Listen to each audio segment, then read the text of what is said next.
작가님 서울 책곡으로. 네, 좋죠. 네. 아니 원래 오늘 잠깐만요.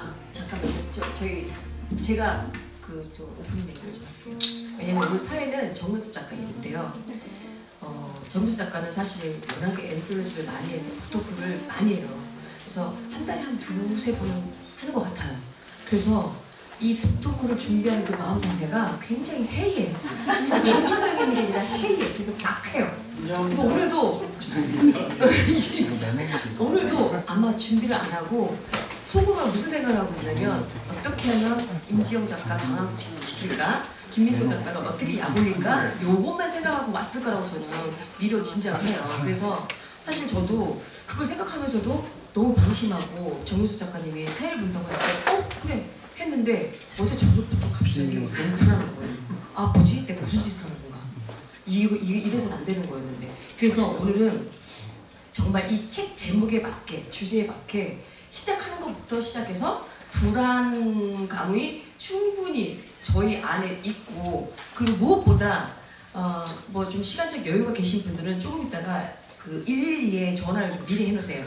오늘 부토크 하다가 사람 하나 죽일 수도 있고 제가 이 정문수 작가를 죽일 수도 있으니까 미리 전화를 좀 해놓으시는 것도 나쁘지 않을 것 같습니다. 그래서 일단은 맡길 테니까 아마 오늘도 다른 곳에서는 볼 수 없는 티키타카다가 분명히 계속해서 나올 거라서 오늘 뭔가를 건져가시려고 하시는 분들 포기하세요. 절대 그런 거 없습니다. 그냥 웃다 가시면 됩니다.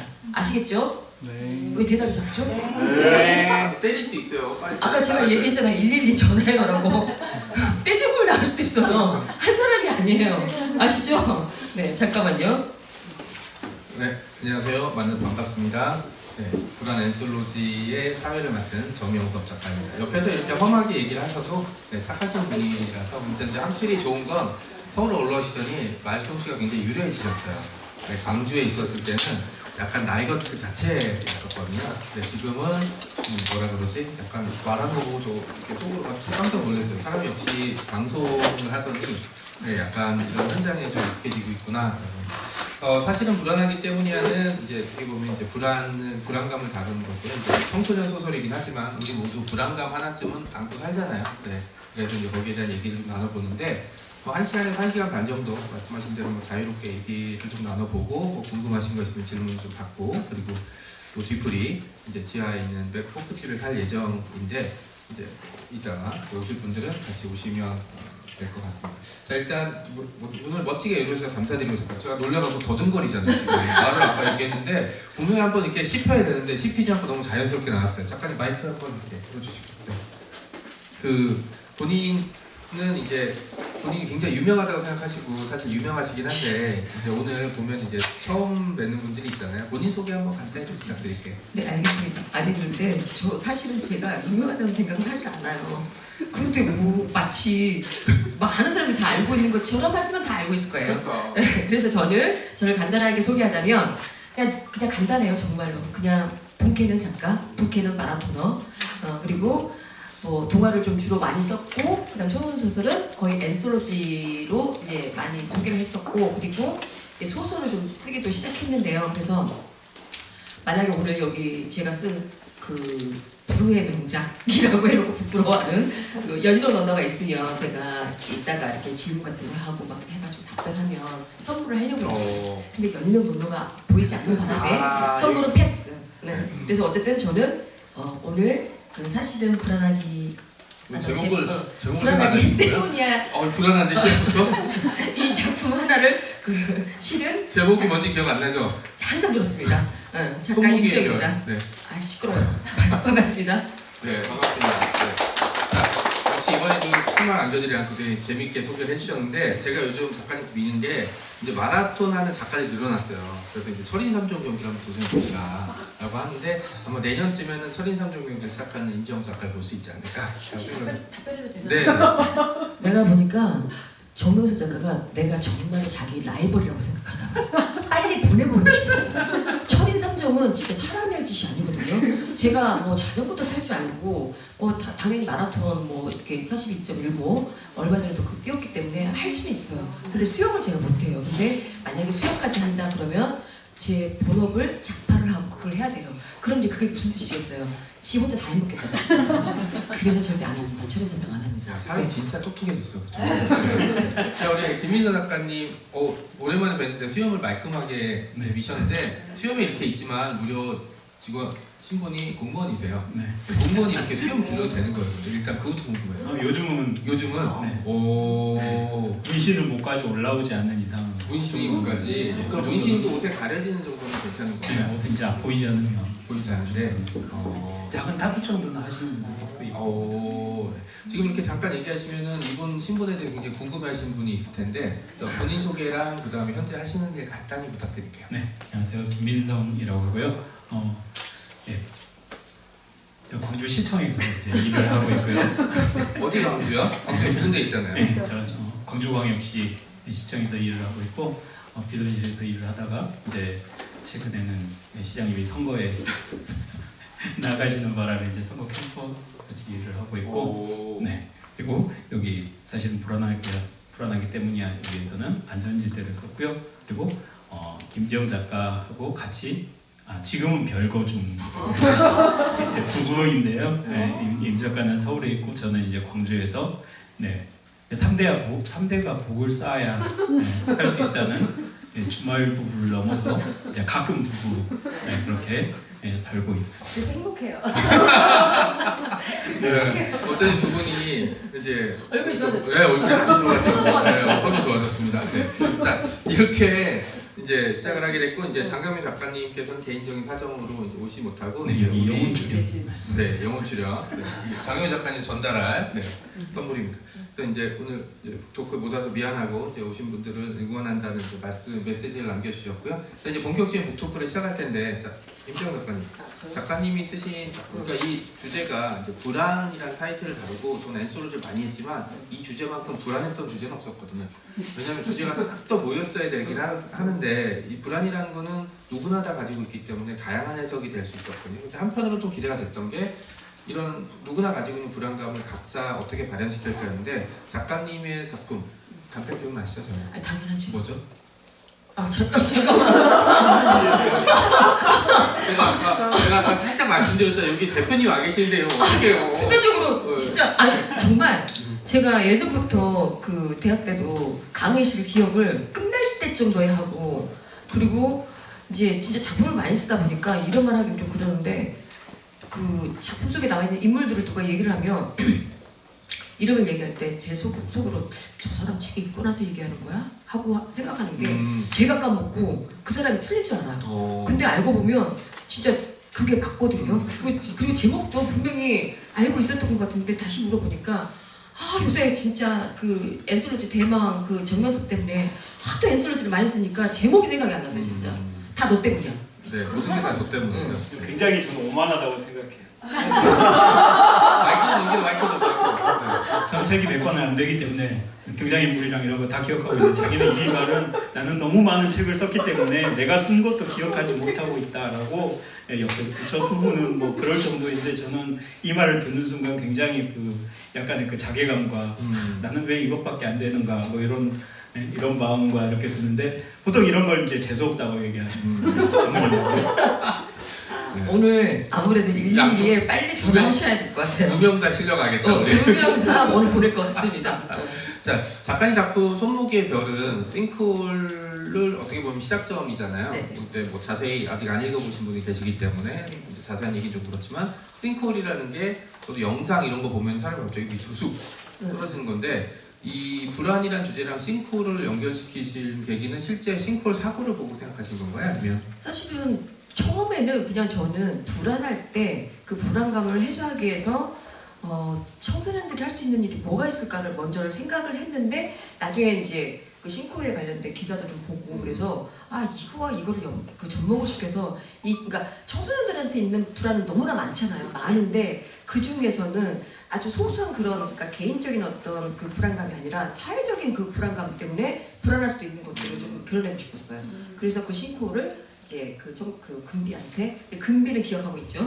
금비한테 전복을 시켰습니다. 솔직히 금비는 은비값이하고 생각난 거 아니에요? 아니 왜냐면 금비는 저 그 넌트립 갈 때 거기 그 매니저였거든요. 아. 너무 귀엽게 생겼고 되게 일을 잘해서 제가 이름을 기억하려고 썼어요. 은비값이 나오는 순간 너무 나이가 난 은비값이 모르는데 막 이래. 우주선 배추선 아시죠? 그런데 아는 거 티나거든요. 임재훈 작가님 작품 보면 싱크홀이 어떻게 보면 트리거고 이걸로 인해서 이제 가족의 구성에 문제가 생긴 가족들의 얘기를 다루고 있는데 이게 이제 보통 외부로 이런 발현되는 게 아니라 주인공인 금비가 겪는 일들을 하게 되는 거잖아요. 이게 결국은 가족의 구성원이 한 명이 갑자기 사라졌을 때 닥칠 수 있는 일들이고 이런 가족 구성원이 갑자기 사라지는 거는 솔직히 누구나 다 겪어봤고 그 다음에 겪을 수 있는 일이잖아요. 작가님은 지금 가까이 계신 사람 중에 이 사람이 사라지면 나는 금비처럼 타격을 받을 거다. 누가 했을까요? 이런 질문을 왜 하지 그런데? 재밌으라고. 재밌어요. 네. 이제 집에서 계속 아니, 고양이 이러지 말아요. 아니, 스파이 아니, 사람으로 해주세요. 사람으로. 알겠어요. 우리 사실 고양이도 사람이 이러지 마 알았죠? 나 말 좀 하자. 그러니까 지금 이제 우리 그 부부는 이제 떨어져 지내고 있잖아요. 떨어져 지내고 있는데 한 번씩 저 한번 생각을 해보거든요. 이 사람이 만약에 진짜 아예 없다라고 생각하면 어떨까라는 생각을 해봐요. 그러면은 지금 떨어져 있기 때문에 떨어져 있으면서도 너무너무 잘 지내는데 막상 아예 없다고 생각한다면 그거를 어떻게 감당할 수 있을까? 그 생각을 종종 해봐요. 그래서 사실 그 불안감의 그 발현이 어떻게 될지는 잘 모르겠어요. 왜냐하면 이제 저는 사실 비교적 부모님이 빨리 돌아가셨고 그 공백 기간이 너무 뭐 사람 생애 뭐 한 3분의 2 정도 되니까 그걸 떠올려 보면 그때 당시 제가 그런 불안감이나 아니면 그 결핍이나 그런 것들을 그냥 되게 긍정적으로 해소를 하긴 한 것 같아요. 그게 이제 저한테는 책이었는데 이거 약간 답정너 같긴 한데 뭐 이렇게 그 주인공처럼 자해를 한다든가 그런 거는 생각은 못할 것 같긴 한데 아무튼 만약에 이제 진짜 소중한 사람이 내 곁에서 사라졌다 그러면은 한동안은 되게 좀 힘들 것 같고 그 공백을 혹은 결핍을 메꾸려고 할 때 제가 뭘로 채울지 아직은 생각을 못 해봤어요. 철인삼종 여기 추천드려요. 제가 생각했을 때 이럴 때는 이런 전문 용어가 필요하다고 생각해요. 지랄하네. 자 이제 김민성 작가님한테 마이크 넘겼는데 작가님 작품은 어떻게 보면 포스트 아포칼립스를 다루는 거잖아요. 네. 약간 저는 개인적으로 반칙이라고 생각하는데 왜냐면 최고의 불안은 이제 세상이 사라지는 거잖아요. 네. 그런데 여기서 무려 종말 바이러스 맞나요? 네. 네, 종말 바이러스를 등장시켰어요. 그리고 이게 저는 재밌었던 게 다른 거는 보통 요즘은 좀비 나타나는 이런 바이러스가 하게 되면 바이러스 뭐 이런 건데 그냥 갑자기 어떻게 보면 SNS랑 연관되는 폭력적인 반응이 보이거든요. 이거 혹시 공무원으로 일하면서 받는 민원인들에 대한 스트레스 때문인가요? 네, 부정할 수는 없을 것 같아요. 그러면 어쨌든 현장에 데스크에 계시진 않지만 이렇게 전화 받거나 해서 컴플레인 걸릴 때 가장 얘는 좀 심했다 뭐 이런 사례 있나요? 저는 이제 실제로는 그렇게 많은 전화를 받지는 않는 그런 거고요. 대신 이제 어떤 건 뭐냐면 같은 말을 반복을 하세요. 알아들을 때 자기 원하는 대답 들을 때까지. 예. 그리고 이름을 물어보시죠. 너 이름이 뭐냐? 늘 항상 그리고 직책이 뭐냐? 항상 위에 이제 시장을 바꿔라. 뭐 이런 이야기를 늘 하시고 같은 말을 반복하고 다음 날 또 하고 똑같은 이야기를 거의 이렇게 반복을 하고요. 그러니까 실제 이제 저는 비서실에서 일을 했었고 처음에는 이제 대변인실에서 이렇게 기사 같은 거 이런 거 하니까 민원 상담을 거의 하지 않고 비서실로 옮겨서도 거의 그런 게 없었는데 이제 가끔 전화를 잘못 받았을 때 이제 재수 없을 때. 그러니까 전화가 오는데 이렇게 대부분 이제 그 민원실이나 민원팀에서 해결이 되고 아니면 이제 각 부서 담당자들한테 이제 전화가 가는데 이게 돌고 돌아서 이 돌리는 순간에 이제 민원인들은 짜증이 나죠. 그 담당자에게 연결해 드리겠습니다. 이렇게 하면서 이제 돌아가면서 화가 나신 상태에서 온 전화를 확인하지 않고 불식간에 이제 받았을 때 이제 그때부터 한 30분에서 1시간 가까이 이제 똑같은 말을 계속 하시죠. 그러니까 끊을 때까지 그분이 이제 최소한 화가 풀릴 때까지는 이제 얘기를 해드려야 되니까 그러면서 같은 얘기를 이제 반복하게 되는 게 좀 어렵고. 왜냐면 이제 저도 동명사는 공무원 아닌데 저도 서비스직 그 백화점에 근무한 적이 있었는데 여기 똑같아요.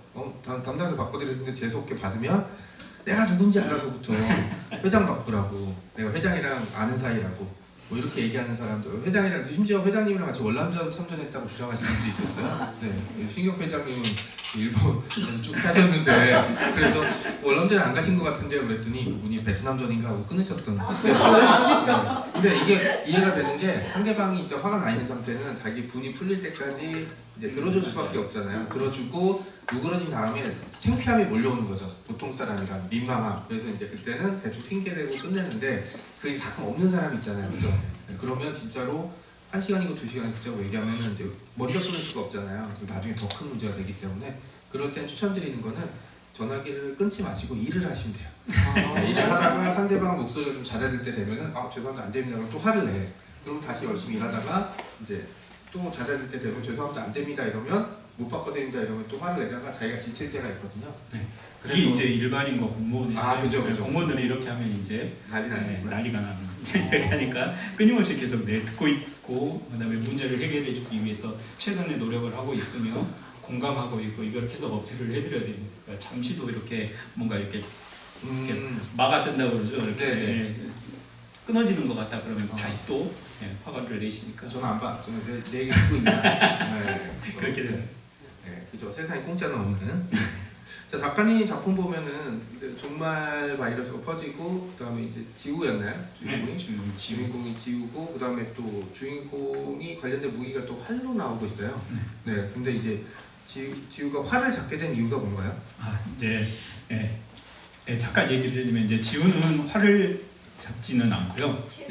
채연이 이제 활을 잡고요. 지우는 이제 이거 하게 되면서 학교에서 이제 약간 왕따를 당하게 되고 방에 이렇게 숨어 있다가 아포칼립스가 터지고 난 다음에 이제 먹을 게 없어서 밖으로 나왔다가 이제 다른 동료들 자기를 사자왕 리차드의 환생이라고 얘기하는 수연이라는 친구 그리고 무린맹 삼류무사가 빙의했다고 얘기하는 찬호라는 친구 그리고 국가대표 양궁 선수 출신 채연 이렇게 이렇게 네 명이 만나서 이제 헤쳐나가게 되는 이야기고 활을 선택하게 된 건 이제 그 중에서 이제 북이 처음 원 제목은 이거에서 검과 왕과 활 그리고 나 이게 원래 처음에 제목이었는데 이게 너무 길어서 이제 안전지대로 줄어들게 됐고요. 활을 이제 등장인물들이 쓰게 된 거는 저희 제가 사는 집 근처에 광주여대가 있는데 거기에 금메달리스트 안산 선수가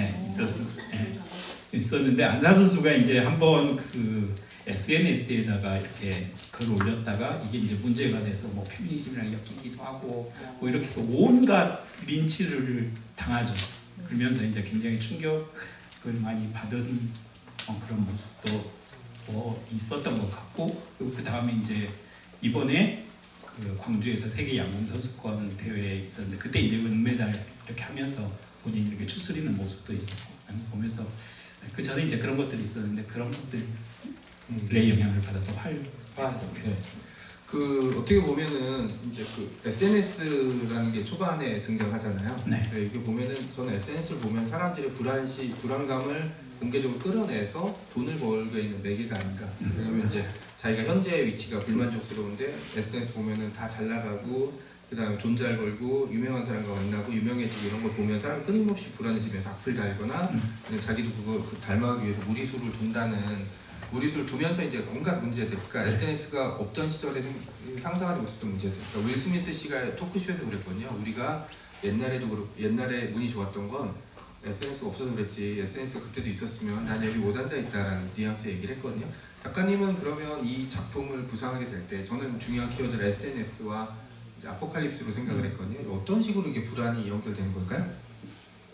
이제 처음에 제가 생각했었던 거는 청소년기에 가장 큰 불안 중에 하나가 이제 그 주변의 시선도 있을 거고요. 그리고 요즘 시대에 이제 불안을 가장 조금 전에 말씀하셨지만 가장 자극하는 것 중에 하나가 결국에 SNS하고 라인의 문제가 컸던 것 같고요. 그리고 그 과정 속에서 10대 친구들이 굉장히 많이 여기에 영향을 받고요. 온라인에서 터지는 문제들이 세상 중요한 것처럼 이제 되잖아요. 사실은 별거 아닌 문제일 수도 있고 아주 사소한 문제일 수도 있는데, 그래서 지우가 학교에서 이제 발표 때문에 겪게 되는 이 문제가 반 단톡방에서 이제 놀림으로 터지고, 그리고 그 문제 때문에 너무너무 부끄럽고 상처받고, 그래서 이제 방 밖으로 나가지 않는, 어쩌면 아주 사소한 문제인데 그게 이제 SNS라든가 온라인이라든가 이런 거에서 점점 커지고 자기를 좀 먹어 들어가는 이런 것들이 우리 청소년기, 지금 청소년기에 가장 큰 불안의 문제가 되지 않았나 생각해서 이제 그렇게 쓰게 됩니다. 저 이제 임재영 작가님한테 궁금했던 게, 여기 이제 금비 아버지가 돌아가시고 나서 금비도 상처를 받지만 금비 어머니도 상처를 받게 되는 장면이 있잖아요. 이거는, 이 지점은 사실 보통 청소년 소설을 쓰라고 하면 이제 청소년한테 포커스가 막혀지기 때문에 금비 얘기를 집중적으로 해야 되는데, 어쨌든 비중 있는 부분으로 어머니가 이제 등장하잖아요. 근데 어머니 상태도 정상은 아니고, 네, 그러면 요 작품을 딱 구성했을 때 어머니 캐릭터가 처음부터 나와서 이런 포지션을 취한 걸 생각했나요? 아니면 얘기를 좀 진행하다가 이 장면이 나온 거 생각해요? 기억이 안 나시는 건 아니죠? 아니 솔직하게 말하기를 바래요? 아니면 조금 양념을 치길 바래요? 지금 촬영 중이니까 아. 재미있게. 네. 재미있게. 네. 사실은 그런 거 저런 거 계산 안 했어요. 천재다 나는. 천재까지는 아니고 천재까지. 그냥 이제 전체적인 어떤 서사, 그러니까 주인공을 통해서 보여주고 싶은 것들을 미리 생각을 했는데, 그 안에 이제 엄마의 그 불안과 또 엄마가 어쨌든, 그러니까 아이들은 그런 것 같아요. 왜 그런 말 하잖아요. 부모가 사실은 잘 사는 모습을, 그러니까 아이들한테 잘 살라고 자꾸 입으로 말하는 것보다 잘 사는 모습을 보여줬을 때 아이들도 안정적으로 살아가듯이, 사실 이거는 싱크홀 사고 같은 경우에는 이거는 이제 사회적으로 이거에 그러니까 사회적인 사고인데, 이게 개인이 잘못해서 한 건 아니잖아요. 그렇죠. 근데 우리가 살면서 개인이 잘못하지 않고 당하는 그런 사고가 되게 많단 말이에요. 맞습니다. 그럴 때 사실은 어른과 아이가 만약에 고통을 당할 때, 저는 그 고통의 비중이 꼭 아이들한테만 큰 게 아니라 어른들도 감당하지 못하는데, 그 감당하지 못하는 그 고통은 일단 엄마를 통해서 보여줬고, 그런데 그런 엄마를 두면 또 아이들은 아이들대로 사실은 내색을 안 하지만 속으로 굶어간다는 거, 그거를 좀 보여주고 싶었어요. 그리고 사실은 처음에는 저는 싱크홀이 이게 이제 대두돼서 그렇지만, 실제 제가 생각했던 거는 뭐였냐면 청소년의 자해에 대해서 먼저 생각했었어요. 그러니까 제가 작년인가 광주에 이제 강연을 갔을 때, 저 아는 분이 그 첨단에 있는 정신과 그 의사세요. 근데 그분하고 이제 대화를 나누다가 요새 들어서 정말로 정신과에 그 상담하러 오는 사람들이 되게 많은데, 그 중에 어른들도 많지만 지금 연령대가 점점 낮아진대요. 그래서 초등학생들도 되게 많고, 그리고 청소년은 말할 것도 없고, 그런데 이들이 연령대가 낮기도 낮지만 그냥 통원 치료가 아니라 입원하는 사례도 되게 많다고 하더라고요. 그러면서 자해도 꽤 많이 저지르고, 그리고 또 그 무렵의 자해와 같이 연장선상에서 제가 또 관심 있게 봤던 게 뭐였냐면 문신이었어요. 문신이었는데 그 의사 선생님이 뭐라고 하냐면, 이상하게 그렇게 상담하러 오는 사람 중에서 문신한 사람이 되게 많다는 거예요. 그래서 이건 어떤 연관관계가 있을까? 그게 되게 이제 제 스스로가 그게 좀 궁금했고, 그런데 그 궁금증을 안고 있을 때 제가 이제 여러분들 다 알다시피 매일 달리기를 하잖아요. 매일 달리기를 하는데, 달리다 보면 한강에 정말 별의별 사람들이 되게 많이 만나거든요. 정말 좀 특이해서 그냥 스쳐만 지나가도 딱 기억에 남는 사람들이 많은데, 작년에 유독 기억에 남았던 사람들이 어떤 사람이냐면 문신한 사람이 되게 많은 거예요. 근데 이 문신이 단순하게 펜만 하거나 아니면 레터링 할 정도가 아니라 전신을 다 한 거예요. 얼굴도 했는데, 어떤 사람은 얼굴 반쪽으로 이렇게 하면서, 왜 또 이것도 연식 나오는데 아수라 백작 같은 얼굴로 한쪽은 문신 한쪽은 안 하고, 그런데 이 한쪽 할 때 이 눈물 같은 것들을 약간 그 악마의 눈물 같은 거 있잖아요. 그런 식으로 하는 거예요. 그래서 사실 본인은 그걸 함으로 인해서 뭔가 이렇게 쎄 보이는 것처럼 느낄지는 모르겠지만, 타인이 봤을 때는 좀 혐오감이 들 정도의 그런 문신이었거든요. 그런데 그런 사람을 제가 좀 많이 봤어요. 많이 봤는데 더 놀랐던 건 뭐였냐면, 그런 사람들이 다 남자였는데 어느 날은 여자까지 있는 거예요. 근데 그 여자애가 보니까 그냥 문신을 지우고 그 얼굴만 봤을 때는 얼굴이 되게 예쁜 얼굴이었어요. 그런데 전체 얼굴에다 그렇게 문신을 한 거예요. 그래서 저 사람들의 심리는 뭘까? 되게 이제 궁금하면서 이제 문신은 이제 언젠가 어떤 그 유튜브를 봤더니 자기가 그러니까 자존감이 낮거나 자기가 자신감이 없고 용기가 없는 사람들이 내가 세 보이다는 거를 드러내고 싶어서 문신을 한다는 거를 가면 봤었거든요. 그래서 그거와 이렇게 접목을 시켜서 사실 불안할 때 자해를 하는 거는 너무 그러니까 자해하는 거는 당연히 불안하니까 그거 자해를 하는 거고 자해를 할 때 상처를 입히는데 그 상처를 조금 더 아름답게 입히는 건 어떨까 하는 생각을 했어요. 사실 자해를 멈추게 하는 일도 쉽지가 않고 우리가 불안감을 영원히 해소할 수는 없잖아요. 그런데 그래도 완화를 좀 시키려면은 청소년한테는 청소년의 눈높이에 맞춰서 뭐가 있을까를 생각했을 때 타투 그 우리 붙이는 거 있잖아요. 그거를 좀 생각을 하고 그렇게 연구를 좀 시켰습니다. 그러니까 그래서 저는 자해가 먼저였어요 사실. 그러니까 고수는 이렇게 대답하고 하수는 저 같은 하수는 그럼 문신 엔솔로지를 해볼까? 라는 생각을 이제 하는 걸로 되겠죠. 난 빼요. 아니야 난 할게. 문신. 이렇게 문신에 대한 얘기, 그러니까 작가들은 이렇게 아주 사소하게 지나가는 지점인데 머릿속에 담아놨던 것들을 자기 이야기 속에 이제 좀 발현을 시키는 지점들이 이제 생기는 거고 저는 이번 작품의 문신이의 별이 딱 그 지점이 명확하게 손목이의 보이고 별이거든요. 죄송합니다. 문신이의 별이래. 손목이의 별이 그 지점이고 그 다음에 이제 어머니가 등장해서 비중이 있었던 부분이 이제 작가님이 이제 어른들이 읽는 책도 이제 쓰신 거 영향이 있지 않을까라는 생각을 좀 해봤습니다. 자 우리 김민선 작가님한테 자, 공무원은 이런 포스트 아포칼립스 상황에서 어떻게 대처하나요? 아마 그 재난 상황이랑 비슷할 네, 것 네, 같아요. 네. 제가 일단 생각했을 때 옷부터 갈아입겠네요. 민방도. 네. 네. 아마 저런 색깔, 노랑이요? 네 이런 색깔 약간 아니면 지역마다 약간 색깔이 네. 다르더라고요. 네, 저런 색깔 그다음에 아니면 이제 초록색 음. 이렇게 해서 윤석열 정부 때 이제 바뀐 네, 대대적으로 돈이 많이 들어갔네. 초록색 뭐 이렇게 새마을운동복 같은 그런 걸 이제 입게 될 거고요. 그러면 선택의 여지 없이 그 현장으로 이제 달려가게 돼 있습니다. 그리고 너무나도 놀라운 게 저는 공무원이 아니었을 때는 전혀 몰랐는데 공무원이 되고 나서 이제 알게 된 게 저분들이 정말 그렇게 열심히 하는구나. 깜짝 놀랐어요. 그래서 산불 난다거나 아니면 그 광주에서도 한번 그때 이제 5.18 그 전에 그 저 타이어 금호 타이어 굉장히 네, 크게 네. 났거든요. 네, 크게 그쪽, 났죠. 네. 네, 그쪽으로 막 가고 출동하고 그리고 또 그 저 제주항공 비행기 이제 추락사고 났을 무항공항, 때 네. 무항공항에서 이제 추락사고 났을 때 제가 정말 놀랐던 것 중에 하나가 이제 그때가 이제 한참 휴가 기간이고 그 연휴 있고 막 이래서 몇 년 만에 비서실이랑 또 다른 그 관련 부서랑 있는 쪽에서 몇 년 만에 가족들이랑 이제 해외 여행을 가기로 해서 잡아놓은 거예요.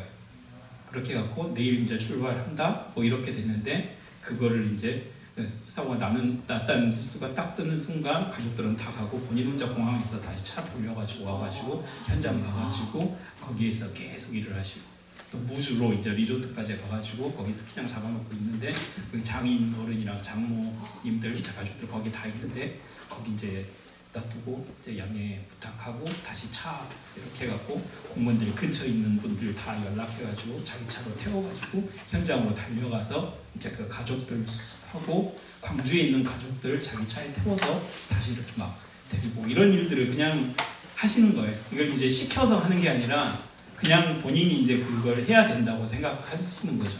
물론 그걸 하고 나서 나중에 이제 이렇게 얘기하면 뭐라 하죠?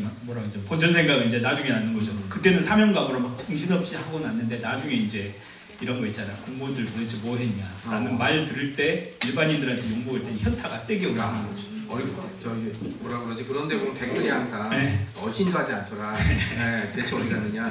내 월급 내 세금으로 월급 내고 월급 받으면서. 그러니까 초창기에 이제 인터넷 악플이 되게 많았는데 정작 그 가족분들이 와서 광주시청 공무원들이 우리를 위해서 너무너무 수고를 많이 해주셨다, 고맙다 이런 말들을 조금 해주시고 나서야 이제 조금 사람들이 마음이 조금 그래도 공무원들이 좀 많이 우셨어요. 그때 현장에서 일하셨던 이제 여자 공무원분들이나 이런 분들도 많이 거기서 막 펑펑 이렇게 말해주셔갖고 우셨고 막 그랬었죠. 그러니까 아포칼립스가 터지면 공무원들은 제가 생각했을 때 현장에서 이렇게 좀비들 오는데 심지어 그럴 수도 있어요. 좀비들이 돼서 이렇게 민원인들이 오면 좀비들을 향해서 민원인 씨는 저쪽으로 가셔야 돼요. 네. 제가 그래서 대한민국 공무원들은 거의 예, 진짜로 그 정도의 사명감을 갖고 일하시는 분들이 한 열에 8분, 7분은 되시는 것 같고 물론 아닌 분들도 이제 한두 분 네, 어디에든지 이렇게 얘기하지만 병신 일정 성분비의 법칙은 있기 때문에 네.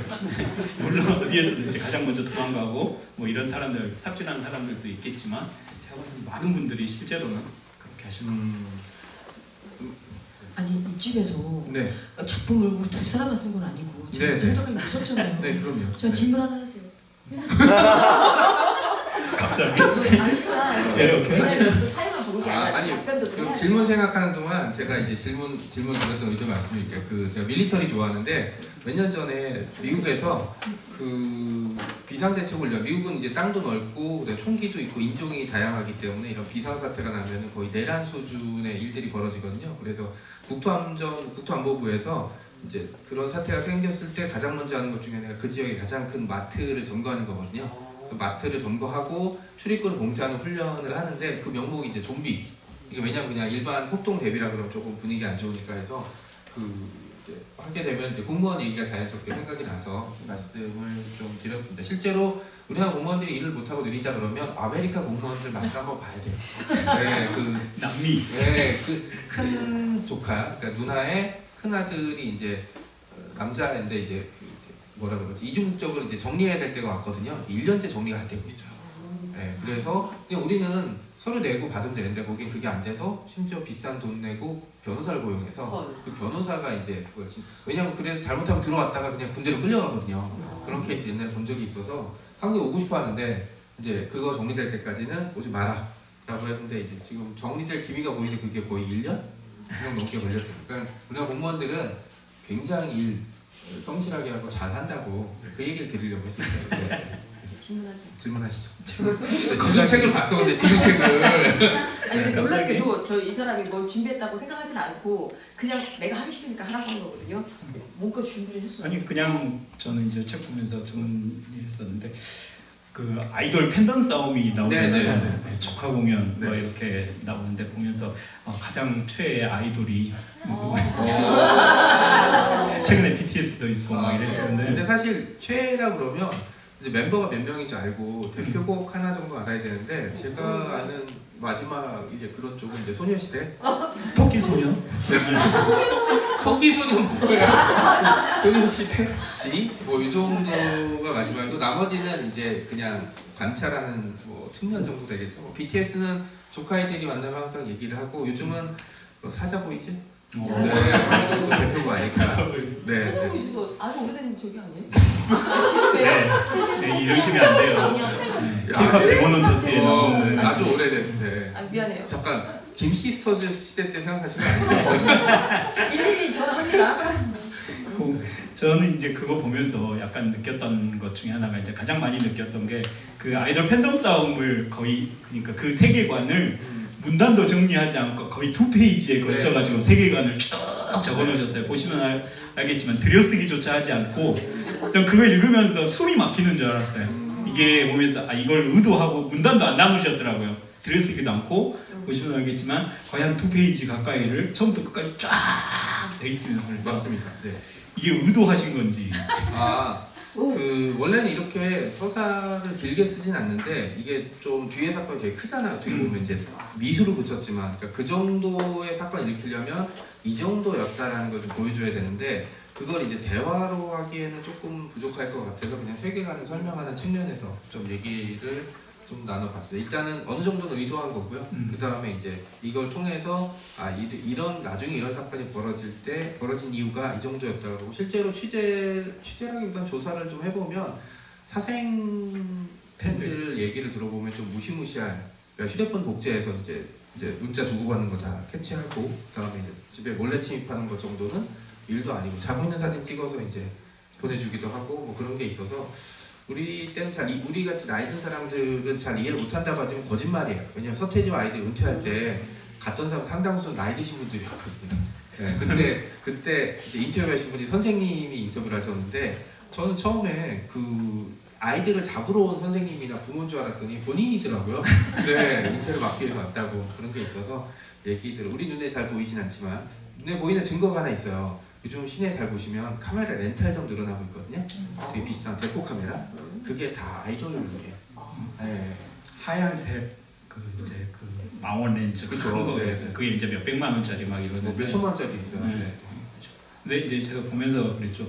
그래서 편집팀에서도 분명히 이걸 봤을 텐데 이렇게 긴 문장을 네, 이거를 편집하지 않고 그대로 해놨기 때문에 이걸 보는 순간 불안해지더라고요. 아, 이거 혹시 잘못된 거 아닌가? 이건 이미 이제 그래서 이 불안감을 너희들 독찬 너희들도 한번 느껴봐라. 이게 네. 얼마만큼 큰 빡빡한지 보시면 알겠지. 진짜로 그래요. 문장을 아예 네. 그냥 드레싱도 하지 않고 처음부터 끝까지 거의 한 2페이지. 보통 책에 지금까지 제가 본 책 중에 사전 빼놓고는 그렇게 빽빽하게 들어가 있는 걸 본 적이 없는데 그래서 이걸 아예 시각적으로 이 불안감과 압박감을 보여준 거냐라고 했는데 제가 봐서 지금 분위기로 봐서는 의도하지는 않았다고 제 해석이 더 좋았던 것 같습니다. 얻어 걸린 것 같아요. 확실한 거는 원래 이 분량이 더 길었어요. 네, 더 길었는데 이제 좀 줄여야 됐던 부분이고 다른 방법을 생각하긴 했지만 제가 다른 방법 포기했던 건 이게 설명이 가장 좋은 방식이었다라는 생각이 이제 무의식적으로 아마 들어서 이제 진행이 됐던 거예요.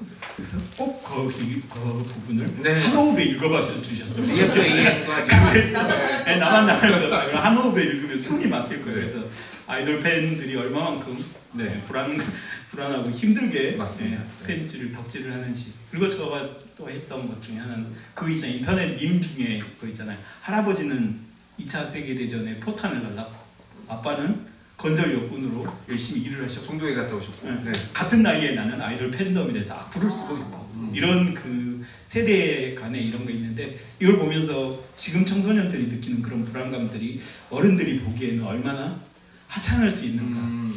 그럼에도 불구하고 아이들에게는 그 세계에서는 그게 가장 큰 불안이고 문제이고 이런 것들도 생각이 나더라고요. 네, 맞습니다. 왜냐하면 이제 그런 밈들을 얘기하잖아요. 우리 때는 20대 때 뭐 했는데 이렇게 얘기를 하는데 그런 것들이 청소년들을 더 불안하게 만드는 것 같아요. 왜냐하면 이제 그런 얘기 많이 하잖아요. 남자분들은 야, 요즘 군대 아픈데요. 라고 얘기하면은 군인 가기 전에 친구들 엄청 불안해. 왜냐하면 힘들 것 같은데 안 힘들다 그러고 그 다음에 가서 어떻게 될지도 모르고 사실 불안한 거의 상당수는 내 미래에 대한 불안감 때문에 이제 어떻게 될지 모르고 그 다음에 뭐 부모님 뭐라라고 하는데 난 그걸 할 자신이 없고 그래서 이쪽은 이제 덕질로 빠져드는 건 사실은 괜찮은 거고 덕질은 언젠가 빠져나오거든요. 네. 아니면 전문가가 되거나. 그렇죠. 폼마 같은 거 돼서 돈을 벌든가. 근데 이제 여기는 괜찮고 그런 거 말죠. 온라인 도박. 네. 그다음에 이제 각성제 뭐 이런 아니면 좀 그런 거 있잖아요. 나쁜 친구들이랑 어울려 다니는 뭐 이런 거보다는 차라리 덕질이 좀 나을 수도 있다라는 점이고 아까 얘기했듯이 청소년의 불안감의 상당수는 이제 그 부모나 기성세대가 안겨준 게 맞는 거죠. 아직 앞으로 본인이 뭘 될지도 모르는 사람들한테 너는 커서 뭐가 되고 뭘 하면 되고 뭘 하면 안 되는 것들에 대해서 지나치게 이제 강요를 했던 그리고 이제 다른 데를 쳐다볼 수 없게 만드는 그런 것들. 경주마 보면 옆에 이렇게 붙여놓거든요. 딴 데 보고 뛰지 말라고 약간 그런 건데 경주마는 그렇게 뛸 수 있지만 사람은 그런 거 끼고 뛸 수가 없는 지점들이 있거든요. 그래서 이제 아마 숨 좀 쉽시다. 네, 그런 것들에 대한 이야기가 된 것 같아요. 저 오늘 두 분 뭐 제가 소개팅하는 것 같아요. 저 주변 빠질까봐요. 둘이서 주거니 받거니 얘기하고. 저 수염 나는 사람 별로. 그렇군요. 네, 작가님 마이크 잡으신 김에 네. 여기 오신 분 중에 이제 막 글쓰기 시작하신 분도 있고 글쓰기에 막히신 분도 있고 이러거든요. 이런 분들을 위해서 응원의 메시지 한번. 네, 지금까지 약간 짜증내고 화내고 이런 캐릭터였죠. 원래 그런 분이 아니에요. 네, 착하고 좋으신 분이라. 네. 아 우리 끝이 지금까지 아니야. 했던 말 중에 가장 진심이 아니다고. 그러니까 되게 가식적이고 네, 그리고 네, 영혼 진짜 영혼 하나도 안 담기고. 네. 네. 근데 뭐 제가 지금 응원의 말을 하라는 거예요? 해주기 싫으세요? 아니 그거는 왜 마지막 멘트 할 때 그러니까 둘이서 이제 해먹겠다는 거예요? 나 빼고 계속해서? 네. 아니 제가 지금 오늘 며칠이죠? 28일. 28일. 네. 우리 그 저번에 한 작가님 제가 보통 그때 사회를 봤거든요. 그때도 제가 한번 그 전문 용어로 약간의 일타쌍피 같은 일을 좀 했었어요. 네. 어떤 거였냐면 이제 한 작가님은 계시니까 아시지만 저 여기 이 귀걸이 보이시죠? 귀걸이 여기 아 별명인가요 이게? 별명이에요. 마지막에 손목이의 별인데 또 이게 뒤에 귀걸이로, 별이죠. 귓바퀴 위에 귓바퀴 위의 별입니다. 자, 여러분들이 거기에서 보실 때 이 귀걸이가 얼마짜리로 보이세요? 200만 원. 200만 원? 정명서 왜요? 뭐 이렇게 맞췄네. 틀렸어. 틀렸어요. 네. 맞춰보세요. 맞추시는 분? 맞추면 선물 있나요? 아, 선물 있죠. 자, 무조건 손 들어서. 네. 왜냐면 연희동 농너가 없으면 뭐 딴 거라도. 네. 자, 손 들고. 네. 맞춰보세요. 97,800원. 97,800원. 네. 위인가 실망입니다. 97,800원에서 200만 원 사이겠네요? 그렇죠. 네. 똑똑하십니다. 힌트를 드릴게요. 손 들고 얘기해 보세요. 네. 32만 원. 32만 원. 또 왜 이렇게 구체적이야, 진짜. 또. 네. 25만 9천 원. 25만 원. 네. 잠깐만. 지금 나온 25만 원, 33만 원 사이인가요? 아니면 둘 다 금액 위인가요? 오. 자, 134만 원. 자, 갑자기 앞에 일자 붙었어요. 35만 원과 133만 원 사이인가요? 응, 사요. 오, 네. 79만 8천 원. 79만 8천 원 나왔습니다. 떠요. 또. 언제까지 지금 다 풀어야 아니면 돼? 이게 위 아래예요. 30만 원에 70만 원 사이? 네. 130만 원에서 70 얼마 사이. 그럼 앞에가 일이 붙나요, 안 붙나요? 이래야지 좀 줄수 있어요. 아, 나 진짜 그 맞춰버린단 말이에요. 네. 99만 원. 99면은 딩동댕 하겠습니다. 10만 원 아니고 100만 원이에요. 100만 원. 100만 원인데 제가 이거를 제 생애 처음으로 이런 그러니까 그 주얼리를 100만 원 주고 산 건 생애 처음이거든요. 근데 이거를 작년에 이제 올해 이거 네. 9만 7천 원이라고 했다니. 그때 1월인가 2월인가 샀거든요. 뭔가 제가 깨달음이 하나 왔는데 응. 1월 좀 지나가지고 이 사람이 저한테 운동화 사고 싶은 거예요. 내가 운동화를 사주겠다 갑자기 저한테 그러더라고요. 근데 말 안 해서 넘어갔어요. 네, 그래서 갑자기 왜 그랬을까? 지금 이제 깨달았어요. 자기는 이제- 100만 원짜리를 사고 석 달 만에. 네, 미안한 마음이 잠깐 들었으니까 그거를 이제 상쇄시키기 위해서 너는 이거 먹고 떨어져. 이제 운동화가 100만 원짜리 운동화 없으니까. 그래서 비싸야 이제 그리고 제 성격상 비싸야 15만 원 아래로 언더로 분명히 고를 거기 때문에 우와. 아니 나 말 좀 합시다. 자, 아니 그러니까 지금 이제 제가 사실 이제 이 귀걸이를 이제 자랑 겸 하고 싶은 말은 뭐냐면, 근데 사실 여기 계시는 분들 중에서는 뭐 글을 많이 쓰시는 작가님들이 한 절반인 것 같고 나머지 이제 모르는 얼굴들은 어떤 분인지는 잘 모르겠어요. 그런데 적어도 여기 이 자리에 오신 분들은 책, 뭐 글 이런 거에 되게 관심이 많으시고 뭐 쓰고 싶거나 쓸 예정이거나 뭐 그러신 분들이 오셨을 거라고 생각을 해요. 근데 그런 사람들 앞에서 갑자기 귀걸이 이야기를 왜 하느냐? 첫 번째로는 나 비싼 거 했다 이거고, 그래서 일단 상패예요. 두 번째로는 사실 저는 그때 이제 어떤 분이 내가 이제 그걸 물어봤을 때 가만히 들여다보니 이거 다이아가 박혀 있어서 비싸네 그러는 거예요. 그러니까 조그만한 게 반짝반짝 빛나는 게 큐빅은 아닌가 봐요. 근데 문제는 뭐냐면 큐빅인지 다이아인지 저는 막론이라서 그걸 구분을 못하는 거예요.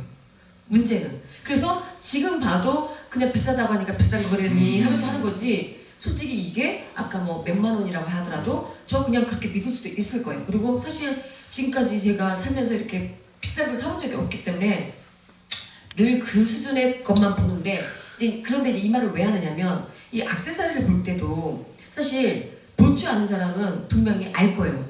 저거 유난히 반짝이는 거 보니까 다이아가 바뀌어서 그런가 봐. 비싼 거네. 근데 싼 거만 했고 아예 안 한 사람은 이게 비싼지 싼지 구분을 못 하잖아요. 그러니까 그 말은 뭐냐면 저는 작가라면 다양한 경험을 하고 그리고 뭐 책도 정말 다양한 것들을 읽어야 분별할 수 있는 안목이 생긴다고 생각을 해요.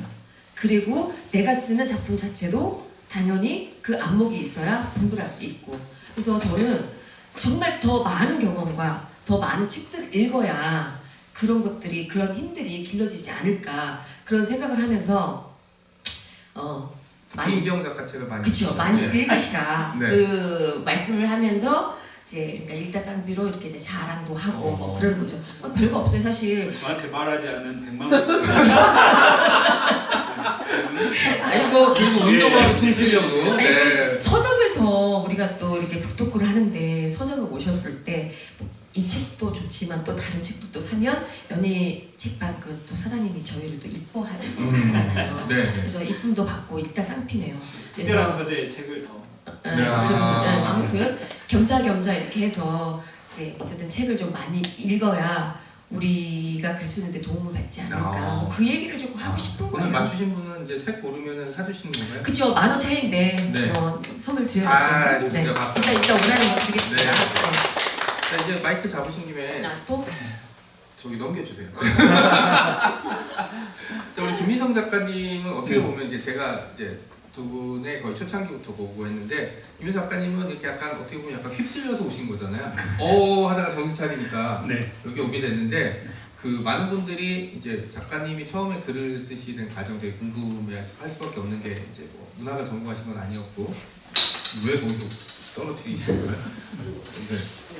저 우리 임재원 작가님 문학을 전공하셨거든요. 그러니까 이 길로 오는 게 이상하진 않지만 작가님은 그쪽은 아니셨잖아요. 네. 제가 처음에 봤을 때 신분이 처음에 이제 전도사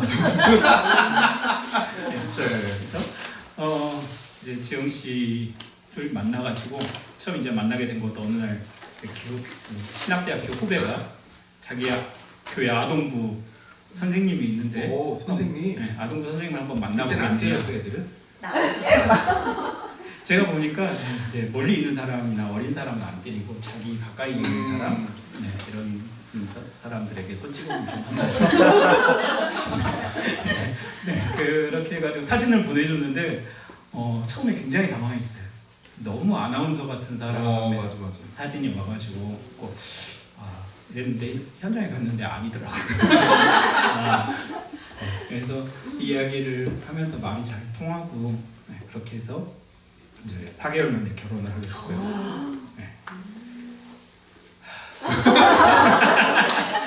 네, 일단은 그리고 이제 그러면서 같이 이제 제가 정수기도 닦고 붕어빵 장사도 하고 이러면서 이제 살다가 어느 날 갑자기 저도 글을 한번 써보고 싶더라고요. 네, 그렇게 해서 이제 한번 써봐라. 네. 이렇게 된 거죠. 그래서 이제 쓰고 그리고 이제 조영주 작가님도 그렇고 한정인 작가님도 그렇고 정면수 작가님도 그렇고 써보는 것도 괜찮겠다 계속 추천을 막 해주셨고요.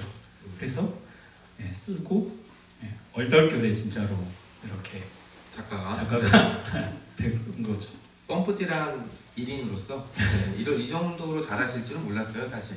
네, 근데 이제 본인이 어느 정도 글에 대한 그런 것들이 그런 가능성과 아니면 희망을 좀 봤기 때문에 그렇지 않을까라고 해서 말씀을 드린 이유가 이제 많은 분들 최근에 이제 글을 가르쳐주기 위해서 만난 사람들 상당수가 이제 자신감이 좀 결여된 상태, 그 다음에 이제 내가 이걸 할 수 있을까라는 불안감 때문에 이제 막상 해보시니까 똑같은 얘기를 했었거든요. 제가 어떻게 글을 저는 기도하는 것밖에 기도는 잘 쓰고 이렇게 했지만 막상 써봤을 때 시행착오가 별로 없었어요. 그런 거는 이제 본인이 준비된 작가라는 뜻일까요? 아니면 일단 잠깐. 재능이 있었어요? 그거 오해십니다. 오해예요? 착각이시고 착각. 네. 지금 이 양반은 여전히 여전히 내가 정말 잘하고 있나? 어. 나 이거 해도 되나? 이런 생각을 늘 해요. 그래서 사실 제가 맨날 채찍질을 해요. 진짜 아니 농담이 아니고 진짜. 진짜 제가 봤을 때 사실 이제 아까 그 만난 그 과정 잠깐 얘기를 하니까 그 좀 이야기를 좀 하는데 일단 제가 결혼하고 나서 작품을 되게 많이 썼어요. 왜 그랬느냐면 보통 이제 작품 쓰는 사람들은 합평을 되게 많이 하잖아요. 그런데 저 같은 경우에는 그때 합평을 하지 않고 그냥 초고가 나오면 무조건 이 사람한테 읽어달라고 했어요. 그리고 우리는 사이가 되게 좋은데 항상 싸울 때가 언제냐면 제가 초고를 넘겼을 때.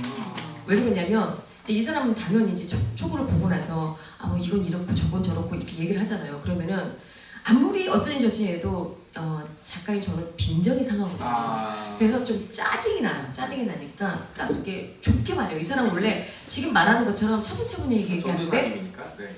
저는 어쨌든 아무리 좋게 포장해서 얘기해도 기분은 나빠요. 그러니까 딱 이제 어땠어? 읽어보니까 어때? 그러면 이제 뭐는 어쩌고 뭐는 어쩌고 얘기하잖아요. 그럼 제가 딱 한마디 해요.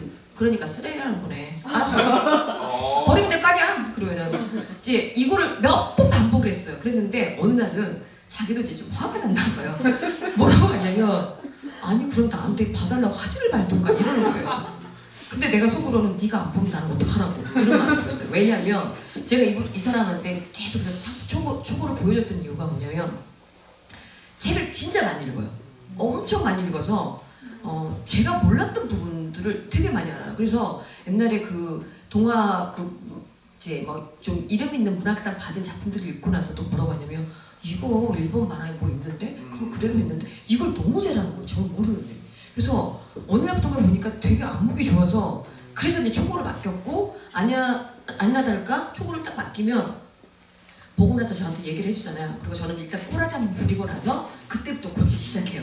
그런데 딱 고치고 나서 이제 다시 한번 좀 봐줘봐 그렇게 보여준단 말이에요. 그럼 읽어보면서 훨씬 낫네 그러면 그렇지 자기가 말한 대로 하니까 이렇게 되더라 막 이러면서 이제 막 알람하고 끼면서 이렇게 넘어가거든요. 근데 그렇게 작품을 썼는데 제가 이제 이 사람하고 이렇게 살면서 보면은 사실 제가 연애를 이렇게 4개월밖에 안 했는데도 이 사람하고 결혼하면 참 좋겠다라고 생각했던 게 뭐였냐면 톡을 주고받으면 문자가 너무 재치가 있는 거예요.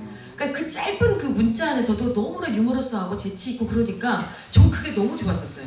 그래서 둘이 이렇게 톡을 주고받으면 그게 재밌어가지고 계속 주머니 받거니 했거든요. 그런데 이제 전도사이기 때문에 설교를 하잖아요. 설교를 하는데 설교를 할 때 또 가만히 지켜보니까 어떠냐면 사람 마음을 들었다 놨다 해요.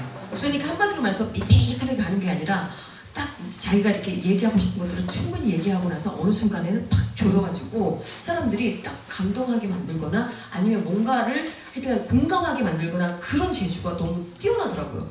그래서 저 사람 참 진짜 글 쓰면 참 잘 쓰겠구나. 그리고 제가 뭔가 이렇게 글을 썼을 때 보면은 진짜 제법 잘 쓴 데다가 특히나 구체적으로 뭔가 묘사하는 데 있어서 굉장히 탁월한 거예요. 그래서 글을 그렇게 써보라고 했고 그리고 이제 어느 순간에 이제 제가 한 몇 년간은 진짜 서포트를 좀 했어요. 저 혼자 이렇게 벌면서 일도 안 지키고 제가 한 몇 년간은 용돈 주고 작업실 얻어주고 그러면서 너 한번 실컷 한번 써봐. 제가 한 3년을 했어요 진짜로. 그런데 못 치고 나가는 거예요. 그래서 저는 그게 이해가 안 됐어요. 왜 그러냐면 이번에도 작품을 보고 나서 저 깜짝 놀랐거든요. 작품을 너무 잘 쓴 거예요. 잘 썼는데 왜 이렇게 이 사람은 이렇게 자신감이 없을까. 그래서 제가 틈만 나면 얘기해요. 틈만 나면 제발 너 자신을 좀 믿어. 왜 그렇게 못 믿느냐고. 정말 내가 봤을 때 작품 이 정도면 너무 잘 썼는데 왜 그렇게 자꾸 자기 자신을 못 믿고 이렇게 힘들어하느냐. 난 나 같으면 너 정도의 실력이면 난 진짜 길고 나았다. 이렇게 얘기를 했거든요. 근데도 아직까지도 제 말을 받아들인 게 50%도 아직 안 받아들였어요. 제 느낌에는. 그래서 이제 제가 계속해서 얘기하는 건 뭐냐면 본인 스스로가 자기를 믿기까지 가려면은 자기가 원하는 걸 한 번 해내야 되거든요. 그거 한 번을 해내고 나면 그때부터는 이제 뚫고 나갈 것 같은데 여전히 사실은 작가님은 불안해하지 않고 막 잘한다고 하지만 여전히 불안해요. 사실은 불안하기 때문이야. 처음에 이제 조규 작가님이 불안 솔로지를 한번 해보자 그래서 처음에는 이제 덥석 받았죠. 쉽게 받을 수 없는 청명섭 저는 항상 거절할 수 없는 조언이라서 그래서 덥석 받았고 그게 이제 처음에 거의 한 3년 전이죠. 그래서 덥석 받았고 할 수 있을 거라고 생각을 했고 별 어렵지 않을 거라고 생각을 했는데 막상 쓰려고 하니까 이제 그 불안감이라는 게 이제 막상 막 다가오더라고요. 그리고 이제 처음에는 이 이야기가 아니고 다른 이야기를 이제 쓰려고 생각을 했었는데 그렇게 하다가 못 쓰고 거의 한 1년 가까이를 이제 헤맸죠. 제가 제일 원고도 늦게 드렸고요. 제일 많이 속을 썩여 드렸던 것 같습니다. 그리고 그래서 이제 이야기를 하면서 지우가 방에 이렇게 숨어 있는 그런 모습들이 사실 이제 제가 어렸을 때 이렇게 학교에서 발표하는데 초등학교 그때는 이제 국민학교죠. 발표하는데 못하고 그 자리에서 이제 제가 막 울고 그리고 그 뒤로 학교가 가기 싫더라고요 진짜. 그리고 그때 이제 생각나면서 그러면 그때 생각도 좀 나고 지우의 모습에 이제 저를 많이 투영하기도 하고 그리고 아까 정면수 작가님 제가 이제 불안을 자는 것처럼 너무 잘하다고 얘기했지만 항상 저는 불안하고요. 지금도 임 작가가 말한 것처럼 내가 이거 해도 되나? 그리고 글 써도 되나? 그리고 제가 앞에다가 제 이름 옆에다가 이제 작가 이렇게 붙이는 것도 지금도 저는 좀 쑥스럽고 어색하고 뭐 이래도 되나 하는 생각들이 늘 들어요. 계속 들고 있고 그러니까 언제 이게 자연스러워질지는 솔직히 잘 모르겠고요. 김 작가 얘기한 것처럼 뭐 이제 큰 뭔가를 해내면 뭐 이렇게 될지 잘 모르겠고 그런데 변할 것 같지는 않고 계속 이제 이러면서 불안해하면서. 네, 불안해하면서 네. 하루하루 이렇게 네, 그렇게 되지 않을까 저는 이제 그렇게 생각하고 있습니다. 제 생각엔 노벨문학상에는 맨푸코상을 받으면 없어지지 않을까. 그럼 그런 소리는 하지 말고 아니요 강요. 왜 남편분께서 노벨문학상이나 맨푸코상 못 받을 것 같으세요? 나 이미 죽었을 것 같아. 왜냐면 몇 살? 한 70 넘어서 될 것 같은데 그럼 나는 그러지 않을까? 죽은 다음에 유명해봐야 무슨 소용이 그러니까 그렇죠. 살아있을 때 좀 어떻게 돈 좀 가봐. 응? 귀걸이 사시게? 그러니까. 네. 전 놀란 게 귀걸이를 본인 돈으로 사시고 남편분한테 이제 한 운동화 10만 원, 15원짜리 운동화 사주는 재력이 되신다라는 걸 이번에 한번 좀 확인을 내가 했습니다. 어쩌다 아니 근데 이것도 내가 그때 왜 샀냐면 정말 들었다 놨다 몇 번을 했어요. 그런데 같이 갔던 사람이 나한테 뭐라고 하냐면 아이 1년 동안 되게 열심히 살았으니까 자기한테 셀프 선물이라고 생각하고 해. 그래서 에라 모르겠다 하고 진짜 했어요. 그래서 나 1년 내내 이렇게 해야지 했는데 1년 내내 못하는 거예요. 왠지 알아요? 잃어버릴까 봐 불안해서 술 먹고 다니다가 또 이거 잃어버리면 한쪽 잃어버리면 50만 원이잖아요. 그거 어떻게 감당해요? 그래서 제가 술 먹을 것 같으면 안 껴요. 빼놓고 이렇게 북두구 같은 거 할 때나 가서 하고 얌전히 집에 들어가서 얌전히. 얌전히 빼놓고 자요. 그래서 제가 내가 명품 싫어하는 이유가 있어. 왜냐면 비싼 걸 하면 내가 이게 모셔야 되잖아요. 역시 막 다룰 수 있는 거. 그냥 몇십만 원씩이나 쓰자. 네. 그렇게 마음 먹고 이거는 그냥 이렇게 한 번씩 어디 가서 자랑할 때 한 번씩 쓰는 걸로 하려고요. 그러니까 지금 중요한 게 100만 원짜리는 고민하지만 몇십만 원짜리는 고민 안 하고 막 쓰는 근데 이런 식으로 몰고 오겠다. 작가님, 그러니까 한 번 딱 붙잡아서 했던. 저는 절대 놓치지 않습니다. 그러니까. 네, 그래서 제 주변 사람이 불안해하죠. 작가님도 이제 글을 쓰신 지 꽤 오래됐죠. 언제 정식으로 뭐 등단이라고 불러요? 저 공교롭게도 올해가 18년이에요. 내가 이제 학교 가서 맨날 올해로 몇 년 차 했는데 이제 올해쯤 발음하기가 좀 힘들 것 같아요. 어른들한테는 하필이면 18년이에요 막 이러는데 애들 앞에서 또 그랬다가 큰일 날 것 같아서 이거를 또 발음을 어떻게 해야 되나 하는데 올해가 제가 2008년도에 등단을 해서 올해가 이제 2028년이죠. 잠시만. 28년 26년이구나. 깜짝이야. 그런데 제가 실제로는 2008년도에 등단을 하고 나서 첫 책이 나온 거는 4년 후인 2012년 1월이거든요. 그러니까 그 4년 동안의 공백 기간이 저를 그냥 작가로 만들어졌긴 만들어졌는데 정말 힘들었어요. 그러니까 몸과 마음이 다 피폐해지고 망가질 정도로. 근데 그 4년이 나중에 돌아보니까 그때 지금의 임지영이라는 사람을 만들었구나. 그리고 그때 그렇게 버텨서 여기까지 왔기 때문에 지금 이렇게 작품을 쓰고 있구나 그 생각을 해요. 그러니까 이제 불안 엔솔로지라고 이제 우리가 이름 지어서 했을 때 다들 작품을 읽어보면 느낀 점이 저 포함해서 그러니까 본인의 불안감을 어떤 형태로 좀 투영을 시켰다는 저도 그거 느낌을 느꼈어요. 이제 받아서 다 이제 엔솔로지의 장점 중에 하나죠. 장편은 그런 자신의 지나온 것들을 좀 녹여낼 수 없는 지점들이 있는데 단편은 이제 그런 지점들이 투영이 잘 되고 또 독자들이 좀 잘 맞추실 수 있거든요. 작가님은 그럼 이제 18해 동안 이제 작품 활동을 하셨고 저보다 늦습니다. 저는 2006년에 첫 책이 나왔기 때문에 20년. 네, 저도 이제 저 고인물입니다. 네. 20년이 올해 화퇴 그런 거 아니야? 알겠어요. 자, 제가 이제 그리고 이제 사실상 거의 마지막 질문일 수 있었는데 조금 좀 빨리 드릴 수 있는 질문인데 작가님은 살면서 언제가 가장 불안했어요? 난 그 질문 나올 줄 알았어. 그러니까 네, 날 너무 잘 알아 이제. 네. 99만 99만 원짜리 귀걸이를 할 100만 원짜리 귀걸이를 할 때. 아니. 근데 제가 정말 불안에 대해서 되게 많이 생각해 보거든요. 불안에 대해서 되게 많이 생각해 보는데 인간에게 불안은 그러니까 이제 사실 이거는 청소년 소설로 그러니까 청소년 소설이니까 청소년한테 읽히려고 청소년이 느낄 수 있는 그 불안에 대해서 썼는데 이제 그래서 아마 청소년들은 이걸 읽으면서 그럼 어느 정도 시기가 지나면 좀 덜 불안할까? 그러면 이제 저는 그때 말할 것 같아요. 아니 또 지나면 또 있어. 10대 때는 10대 불안이 있고 20대는 20대 불안이 있고 그래서 보니까 아주 오래전에 그때 아마 20대 때 어떤 언니가 그랬어요. 자기는 빨리 30대가 됐으면 좋겠다고. 왜냐면 30대가 되면 그때 당시에는 30대 정도가 되면 안정적일 것 같다고 하면서 자기는 빨리 30대가 되고 싶다고 했는데 돌아보니까 정말로 살아있는 한은 불안과는 떨어질 수 없다는 걸 좀 느꼈어요. 그리고 사실 이 불안이 그렇다고 한다면 불안이 저한테만 있는 게 아니라 모두에게 있잖아요. 오늘 아침에 읽었던 것 중에 하나가 장항준 감독이 요새 이제 뭐 천만 그 감독이 되고 나서 그 사람이 했던 말들이 막 다 유명해졌잖아요. 유명해졌는데 그 사람이 한 말 중에서 어떤 말이 있었냐면 어떤 일을 할 때 자기가 그거에 대해서 되게 못하게 돼 있으면은 못하거나 그걸로 인해서 막 뭔가 좀 힘들면 그 생각을 한대요. 그래 누구나 다 나중에 나이 먹고 죽게 돼 있어. 죽게 돼 있는 거는 너무나도 공평한 거야. 이렇게 얘기를 하면서 지금 내가 좀 못하는 거는 하다 보면 또 될 수도 있겠지. 그리고 저 사람도 아마 그렇게 했었을 거야.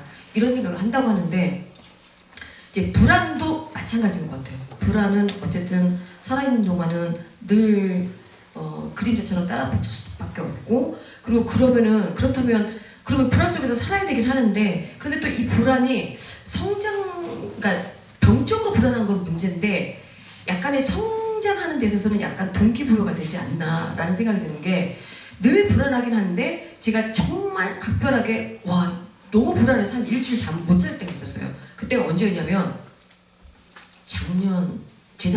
재작년 처음으로 제가 그 마라톤 풀코스 뛰려고 할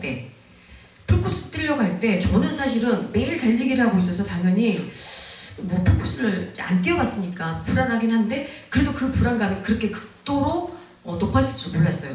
근데 그 불안이 왜 그렇게 강도가 심한가 곰곰이 따져보니까 제가 내가 이게 어떤 건지를 몰라서 불안해하는구나. 그러니까 예를 들자면 제가 그때까지는 하프까지밖에 안 뛰어봤는데 하프는 이제 뛰어보면 알거든요. 어느 시점에서 어떻게 아플지를 알아서 거기에만 맞춰서 그냥 마음을 다지면 되는데 풀코스는 하프 이제 2배니까 그 2배의 그 다다른 그 고통을 제가 안 해봤잖아요. 그러니까 내가 몰라서 불안한 거구나.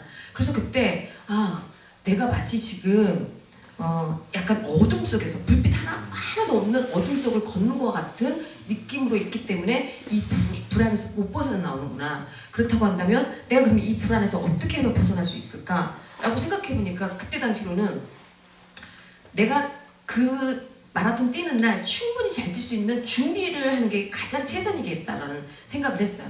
그래서 일부러 가서 이제 뭐 신발이라든가 그런 것들을 더 이제 철저하게 준비를 해놓고 이제 만반의 준비를 딱 해놓고 나니까 그때 그 불안감이 한 3분의 1은 딱 줄더라고요. 그리고 이제 일단 마라톤 뛰어보니까 이건 사람이 할 짓이 아니구나.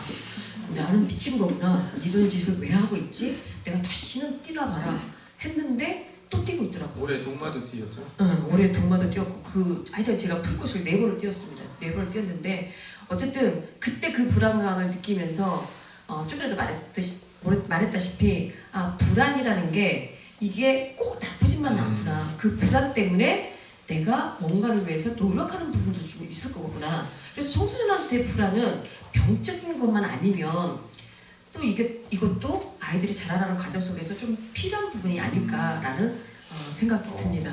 역시 서울 오시더니 말솜씨가 굉장히 늘어났고요. 원래 그 이후에 바로 질문하려고 했었던 게 있는데 그럼 60대는 뭐가 불안할 것 같으세요?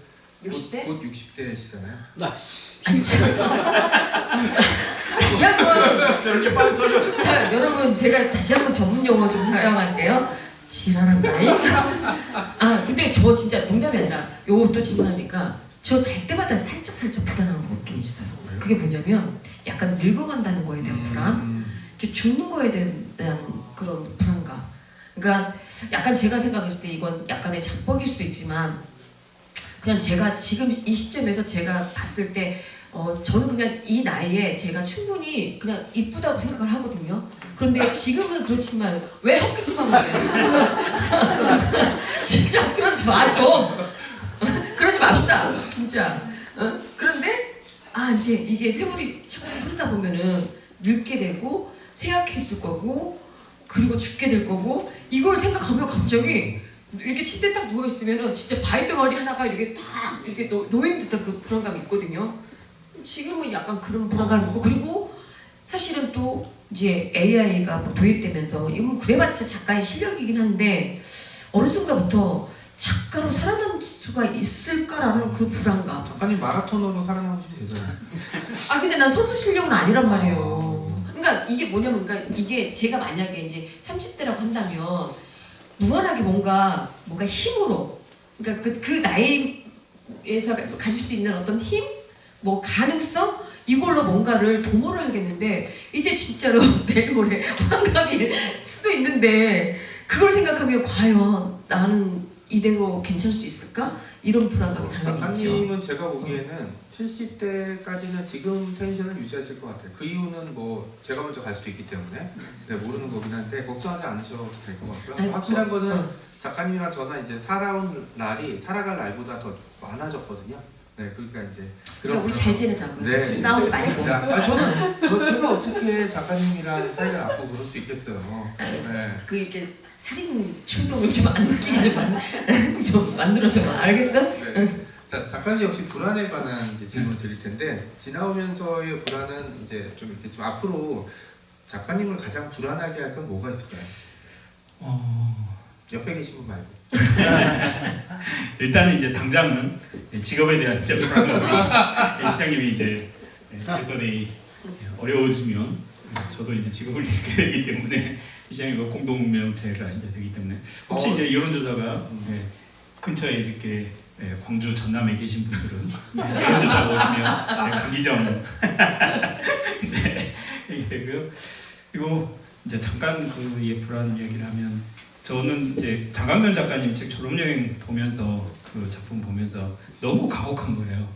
그 19살에 이제 그 실제로 현실이 그렇잖아요. 19살 수능 보면서 아이들이 이제 어떻게 살아갈지에 대한, 그러니까 학교 안 청소년들은 그렇게 되고 학교 밖 청소년들은 그쯤 되면 이제 더 이상 사회에서 청소년으로 대해주지 않고 이제 밖으로 내던져지다시피 하니까 그러니까 그 결단을 해야 되는데 너무 가혹한 것처럼 느껴지고, 그래서 지구에서 인간으로 살 것인가 이탈자가 돼서, 그러니까 어떻게 되는지 모르는 거잖아요. 이제 이탈자가 되면 실제로 살고 있는 거, 잘 살고 있는 것인지 아니면 죽는 것인지 뭐 이런 것도 모르는 상태에서 그거를 이제 선택해야 되는 미래에 대해서 이런 게 너무 가혹하게 느껴지면서 청소년기에 대한 불안감을 이렇게 막 생각을 했는데 문득 든 생각이 이제 아까 임지영 작가도 얘기를 했지만 그 청소년기의 불안감이 나이가 든다고 해서 없어지냐? 그럼 전혀 아닌 것 같아요. 청소년기의 불안이 가고 또 나이가 들면 몸만 나이가 들지 생각은 여전히 그때의 그 즈음에 머물러서 전 지금도 제가 한 느낌상은 한 30대 요 정도인 정신 연령은 더 낮고요. 생각하는 거는 하여튼 제 느낌상은 저는 한 30대인 것 같은 느낌인데 이제 하루하루 제가 이제 재작년에 게임을 하나 인작가가 없기 때문에 해보려고 스팀이라는 온라인 플랫폼에서 게임을 이제 주문을 했어요. 그래서 퇴근하고 나면 하겠다라고 게임을 했는데 이게 대작 게임이었거든요. 근데 그걸 하겠다라고 했는데 퇴근하고 와가지고 그 게임을 켜고 한 15분 정도 있는데 이걸 할 기력이 없더라고요. 계속 할. 그래서 1챕터도 끝내지 못하고 의자에 앉아 졸다가 막 이렇게 하고 나서 그 게임이 그대로 있고 저는 그 게임을 엔딩을 유튜브로 봤어요. 다른 사람이 하는. 그래서 실제로 이제 저와 같은 많은 사람들이 이제 체력이 딸려서 게임을 하지 못하고 나 대신 게임을 하는 유튜버들을 보고 있는, 구독하는, 그래서 댓글 달고 있는 이 모습들을 많은 사람들이 보면서 약간의 그 위로 나가처럼 늙은 사람들이 저기 많이 있구나. 위로와 함께 뭐 그런 불안감들이 계속 이어지고 뭐 없어지지 않겠구나. 울면서 제가 쓰거나 이걸 하고 나서 책 받아보고 나서 읽으면서 좀 위로도 받았고 그 청소년들에게 이런 얘기를 해줄 수 있는 것도 참 좋았던 것 같고, 그리고 얘들한테 너희도 이제 곧 늙게 될 거니까 대비해라 뭐 이런 느낌을 대비해라. 또 가장 큰 불안은 저도 아무래도 그런 것 같아요. 이 사람이 없게 되면 어떻게 될까.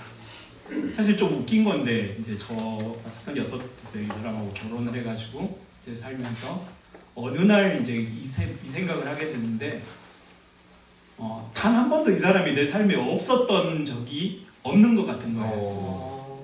그냥 36세 만나서 그냥 결혼했으니까 그 전까지는 저도 혼자 살았을 거 아니에요. 그러니까 당연히 그랬는데 그때 시절이 잘 생각이 안 나요. 어떻게 살았는지. 나는 그냥 이 사람하고 태어났을 때부터 계속 그냥 같이 살았고 같이 공감하고 얘기하고 사소한 거 막 낄낄거리고 뭐 일 끝나고 들어오면 같이 막걸리에 파전 마시고 힘들면 힘들다고 얘기하고 뭐 요렇게 살아왔던 것 같은 거예요. 근데 이제 그렇게 살아왔던 것 같은데 어느 날 이제 이 사람이 서울로 가가지고 100만 원짜리 길거리 사는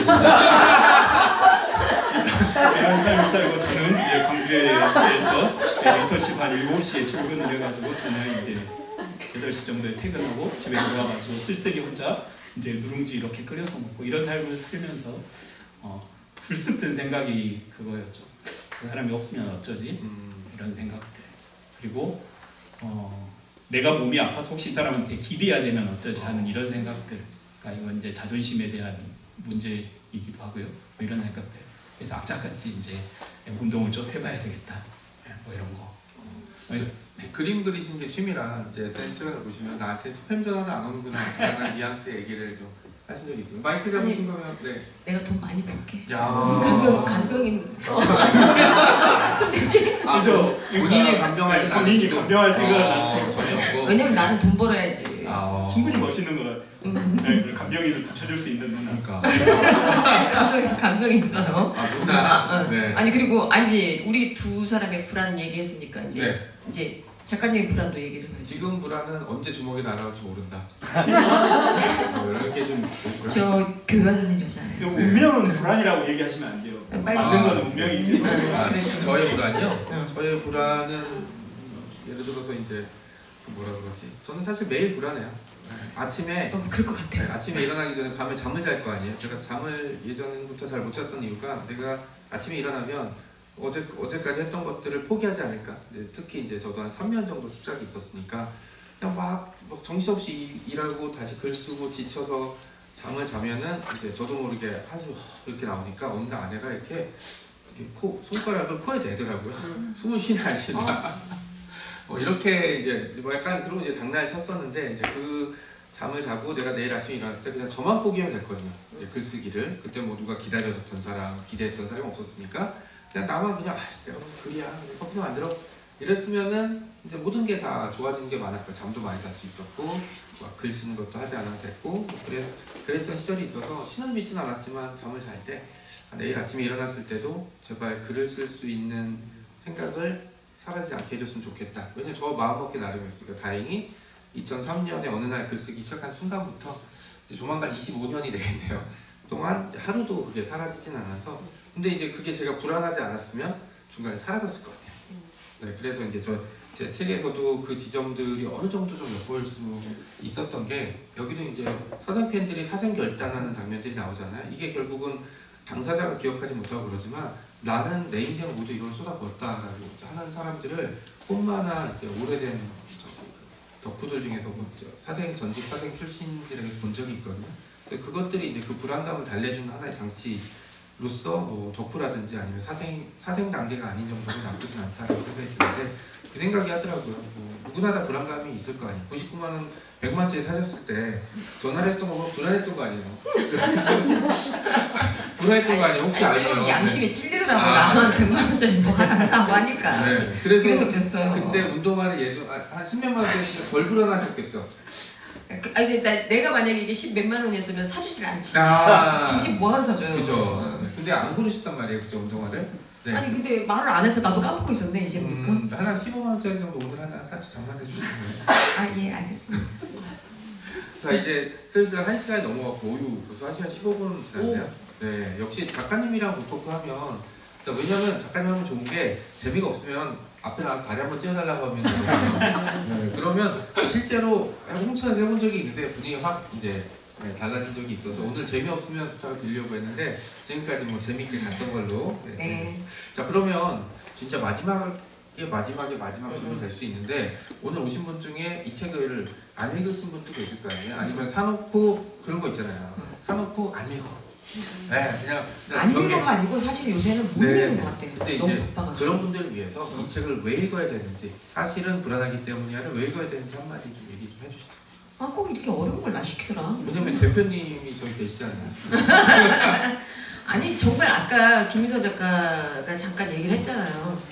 그 청소년들이 읽었을 때 그 불안에 대한 것들을 조금 해소라기보다 이것도 약간의 다시 또 연장선상이긴 한데 우리가 가장 그 살면서 가장 뭐라 그럴까 어리석다고 해야 되나 아니면 그냥 뭐라고 표현해야지? 아무튼 뭐가 있냐면 늘 어떤 문제라든가 뭐 고통 그리고 뭐 슬픔, 상처 이거를 늘 자기만 있다고 생각하고 사람들이 되게 많거든요. 아 나는 이렇게 지금 힘든데 저 사람들은 저렇게 웃고 있는 거 보면 저 사람들은 그런 거 하나도 없을 거야. 나는 불안하지만 저 사람들은 지금 저렇게 뭐 갖고 있는 게 많고 저 임지영은 저 100만 원짜리 귀걸이 하고 있는 거 보니까 살만하고 막 이러면서 절대로 저 사람들은 그러지 않을 거야 라는 생각을 많이 한단 말이에요. 근데 몇 명 모여서 오늘처럼 이렇게 북토크를 한다던가 아니면 몇 명 모여서 뭔가 누군가가 화두를 하나 던지고 그거에 대해서 얘기를 하기 시작하면 결국은 어떻게 되느냐? 다 이제 자기만의 그 이야기가 나오거든요. 그리고 나서 돌아보면 나만 그렇게 힘든 건 아니었구나. 나만 그렇게 불안한 건 아니구나. 이런 거를 이제 깨달을 때가 있잖아요. 저는 청소년들이 그랬으면 좋겠어요. 청소년들이 이런 책들을 읽으면서 특히나 이제 청소년기는 지금은 우리 같은 경우에는 그래도 그런 과정을 겪어오면서 살면서 그러니까 사람이면 누구나 그런 과정을 겪어와 하지만 청소년들은 유독 나만 그럴 거라고 생각하는 그런 마음들이 있을 거란 말이에요. 제가 제 청소년기를 돌아봐도 그래서 청소년기에 있는 친구들은 나만 그런 게 아니라는 거를 이런 책 속에 나와 있는 어떤 이런 인물 지우라든가 아니면 금비라든가 아니면 뭐 누구 있잖아요 이름 하여튼간 그런 명섭이라든가 이런 사람들을 보고 얘네들도 이런 상황에서 이러는데도 그렇게 살아내는구나. 이것들을 좀 접하다 보면은 내 불안이 해소는 되지는 않지만 조금 더 작아지지 않을까. 이거는 청소년뿐만 아니라 어른들도 마찬가지라고 생각해요. 왜냐면 어른들도 어른만의 그 불안감이 있는데 그 불안감이 청소년하고 비교해봤을 때 더 작거나 더 크거나 막 이러진 않고 거의 비슷비슷할 거라고 생각을 해요. 그러면 청소년들한테도 이런 불안이 있는데 그리고 그런 애들도 이런 식으로 뭔가를 극복하면서 살고 있는데 나쯤이야. 뭐 이런 생각을 할 수 있잖아요. 그래서 그런 측면에 있어서 자기만의 불안을 조금이라도 좀 작게 느끼고 싶은 분들한테 읽기를 권합니다. 박수 한번 주시죠. 그다음에 서울 오시더니 좀 그 말 좀 들었으면 좋겠어요. 서울 오시는 말이 굉장히 길어졌어요. 그죠? 네. 원래 말 많아요. 네. 저기 김민호 작가님한테 네. 궁금했던 게 단편을 보면 또 그런데 유독 이 작품을 보면 네 명이 어디 떠나는 모습 이렇게 나오잖아요. 네. 이게 이제 포스트 아포칼립스의 클리셰적인 장면이잖아요. 문제 해결할 수는 없지만 희망을 갖고 떠나는데 과연 이 네 명은 본인이 원하는 장소에 도달할 수 있나? 저는 보통 단편을 보면 이게 장편으로 풀면 어떨까라는 생각을 했는데 이 안전지대 같은 경우는 원래 제목으로 해서 길게 장편을 가면서 이제 프롤로그로 시작해두거나 마지막 장면이 더 재밌다는 생각이 좀 들거든요. 장편으로 갈 수 있었으면 좋겠고요. 시리즈 물론 욕심이고요. 사실은 이제 아까 말씀드렸듯이 처음에 이제 제목이 안전지대로 간다는 느낌보다는 그렇죠. 네. 검, 왕, 팔 그리고 나 이렇게 해서 여기에 이제 이 캐릭터들이 가지고 있는 그 불안감 그리고 사실은 검이라든가 왕이라고 얘기한다거나 팔 이런 것들이 자신의 불안감을 감추기 위한 어떤 존재, 어떤 그 장치 이런 걸로 이제 생각을 하고 있다가 제목이 이제 안전지대 너무 길어서 안전지대로 이렇게 안전하게 가셨네요. 바뀌게 되었는데 나중에 이제 다시 편집하고 그다음에 다시 읽게 되면서 든 생각은 안전지대라는 곳이 어디로 가는 모습처럼 끝냈지만 사실은 이미 이 친구들은 자신만의 안전지대를 찾았다고 생각을 해요. 장소의 문제가 아니라 자신들을 온전히 받아주고 이해해 줄 수 있는 동료들을 만났고 그리고 거기에서 이제 그 장소의 문제가 아니라 어디로 간다는 문제가 아니라 이미 자기들의 문제를 해결할 수 있는 힘을 갖게 되었고 그 자체가 이미 안전지대로서 되어 있지 않냐 그렇게 생각을 했습니다. 안전지대 우리 마음속에 있는 걸로. 네. 자 이렇게 해서 이제 북토크를 좀 마무리 지을 텐데 여기 보면은 그 임지영 작가님의 그 손목의 별에 이제 한 단어를 띈 부분이 가장 이제 오늘의 이제 사실은 불안하기 때문이야의 가장 중요한 지점일 것 같아서 제가 잠깐 읽어드릴게요. 약속해줘. 그 어느 때라도 내가 널 지키겠다. 이게 이제 사람의 불안감을 해소할 수 있는 가장 중요한 장치이자 불안을 없앨 수 있는 가장 좋은 장치는 저는 가족이라고 생각하거든요. 그래서 모르는 사회 구성원들이 모여서 결혼을 하고 가정을 꾸리는 거라고 생각을 하는데 이 단어를 보면서 다시 한번 불안에 대한 이야기를 좀 생각을 해. 불안이란 단어가 주는 세상에 대해서 좀 생각을 해봤습니다. 자, 이제 저희들 얘기는 좀 마무리를 살짝 지어보고 또 궁금하신 분이 있으면 이제 질문이 있을 수 있잖아요. 네, 궁금한 질문을 좀 받아볼 텐데 책에 대한 것도 괜찮고 개인적인 거에 대한 것도 좀 다 괜찮으니까 질문 있으신 분은 우리 손 들고 이제 시간인데 우리 공무원께서 네, 마이크를 전에 들어가실 겁니다. 또 질문 있으신가요? 네, 없으면 아니 네. 없으면 바로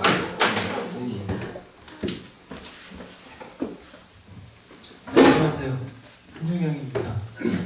그 질문을 하기 전에 그 이 북토크가 이렇게 북토크 제가 사실 많이 다니진 않는데 그래도 이제 작가 생활하면서 이제 가끔씩 이 북토크를 다니다 보면 다양한 이제 진행이나 경험을 보는데 이런 해괴한 북토크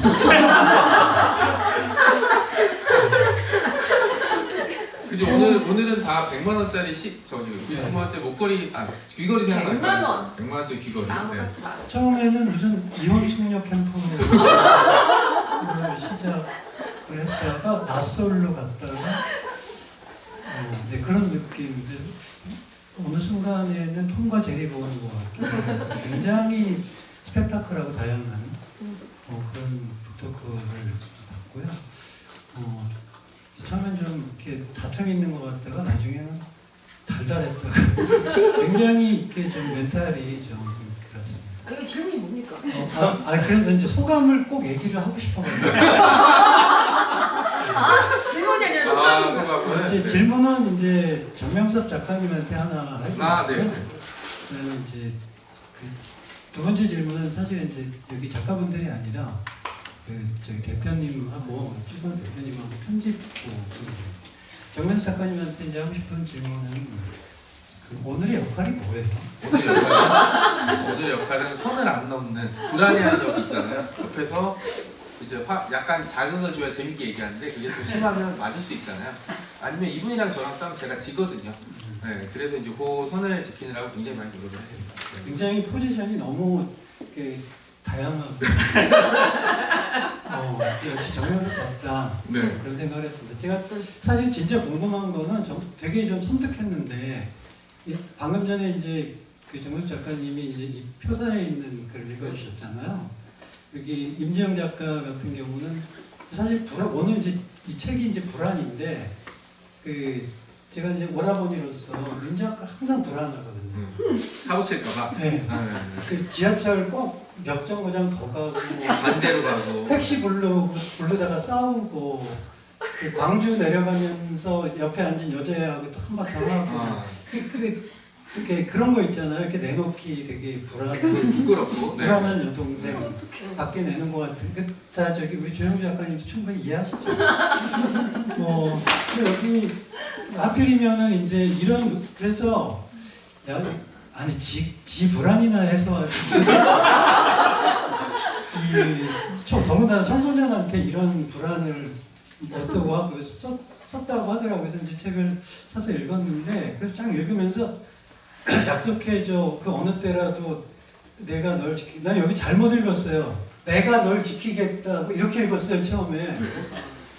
그래가지고 야 너나 좀 없어요. 이 생각 말이에요. 여기 딱 보니까 역시 임지영답게 내가 널 지키겠다고 그러더라고요.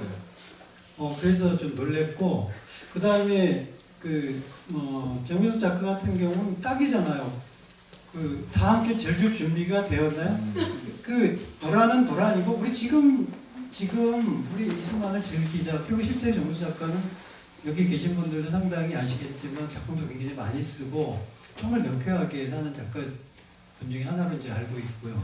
그 다음에 우리 김명 작가님 여기 세 분 지금 앉아 계신데 가장 단정하게 앉아 계세요. 공무원 자세. 굉장히 이제 진지하고 단정하고 정말 아까 본인은 이제 30대 정도의 이제 그 멘탈을 가지고 계시다고 했는데 30대가 굉장히 중요한 인생에서 정말 나 정말 잘해봐야지 이런 각오하고 그럴 때거든요. 그래서 제가 이제 그 여쭙고 싶은 건 뭐냐면 이 목표를 누가 뽑았나요? 제가 뽑았습니다.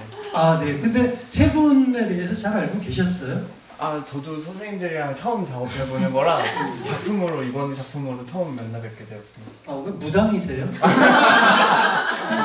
너무나 그 작가분들의 그 어떤 그 현재적인 느낌들을 너무나 잘 뽑으셔가지고 야 이거 누가 뽑았을까 이게 너무 궁금했어요. 그래서 혹시 이제 처음 이 세 분을 대하시는 분들은 이 느낌으로 이해하시면 정말 딱일 거다 이 생각이 들었어요. 오늘 너무 재밌게 봤습니다. 감사합니다. 감사합니다. 여기 마이크를 들는 김에 던질까?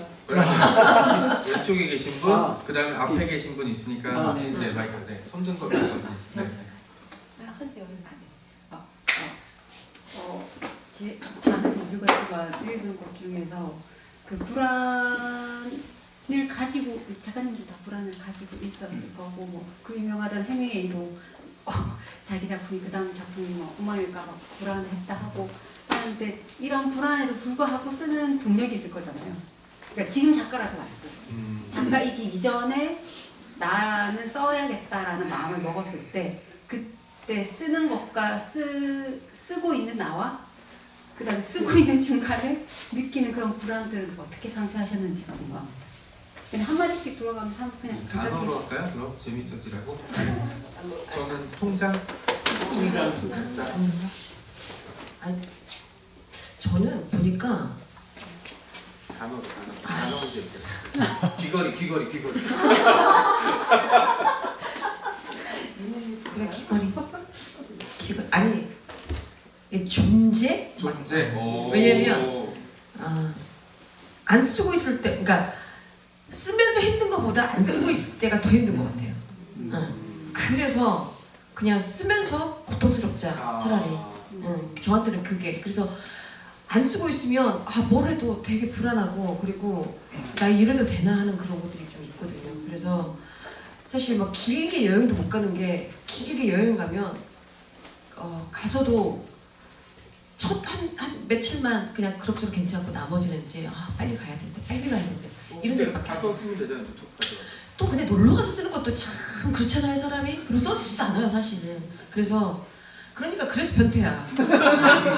아무튼 저는 그런 걸 별로 좋아하진 않고 어쩔 수 없이 써야 될 수밖에 없는 상황이라면 모를까 가급적이면 놀 때는 노는 거고 와서 써야 될 때 쓰는 거지 막 노는 것도 아니고 쓰는 것도 아니고 누구처럼 막 역에서 막 쓰고 누구처럼 기차 안에서 쓰고 누구처럼 막 공항에서 쓰고 누구처럼 비행기에서 쓰고 진짜 꼴보기 싫어 죽었어요. 그래서 저는 그런 짓은 안 합니다. 그냥 쓸 때만 쓰는데 근데 가급적이면 그냥 쓰고 있는 내가 그래도 덜 불안하니까 그래서 쓰는 것 같아요. 인정. 네, 내가 제 자신을 좀 인정할 수 있고 증명할 수 있고 인정받는 그런 느낌들이 있고 사실 저는 이제 여기 읽으면서 이 책에서 읽으면서 손목이의 별에서 예림이가 이제 그 주인공 금비한테 타투 스티커를 주면서 하는 말이 있거든요.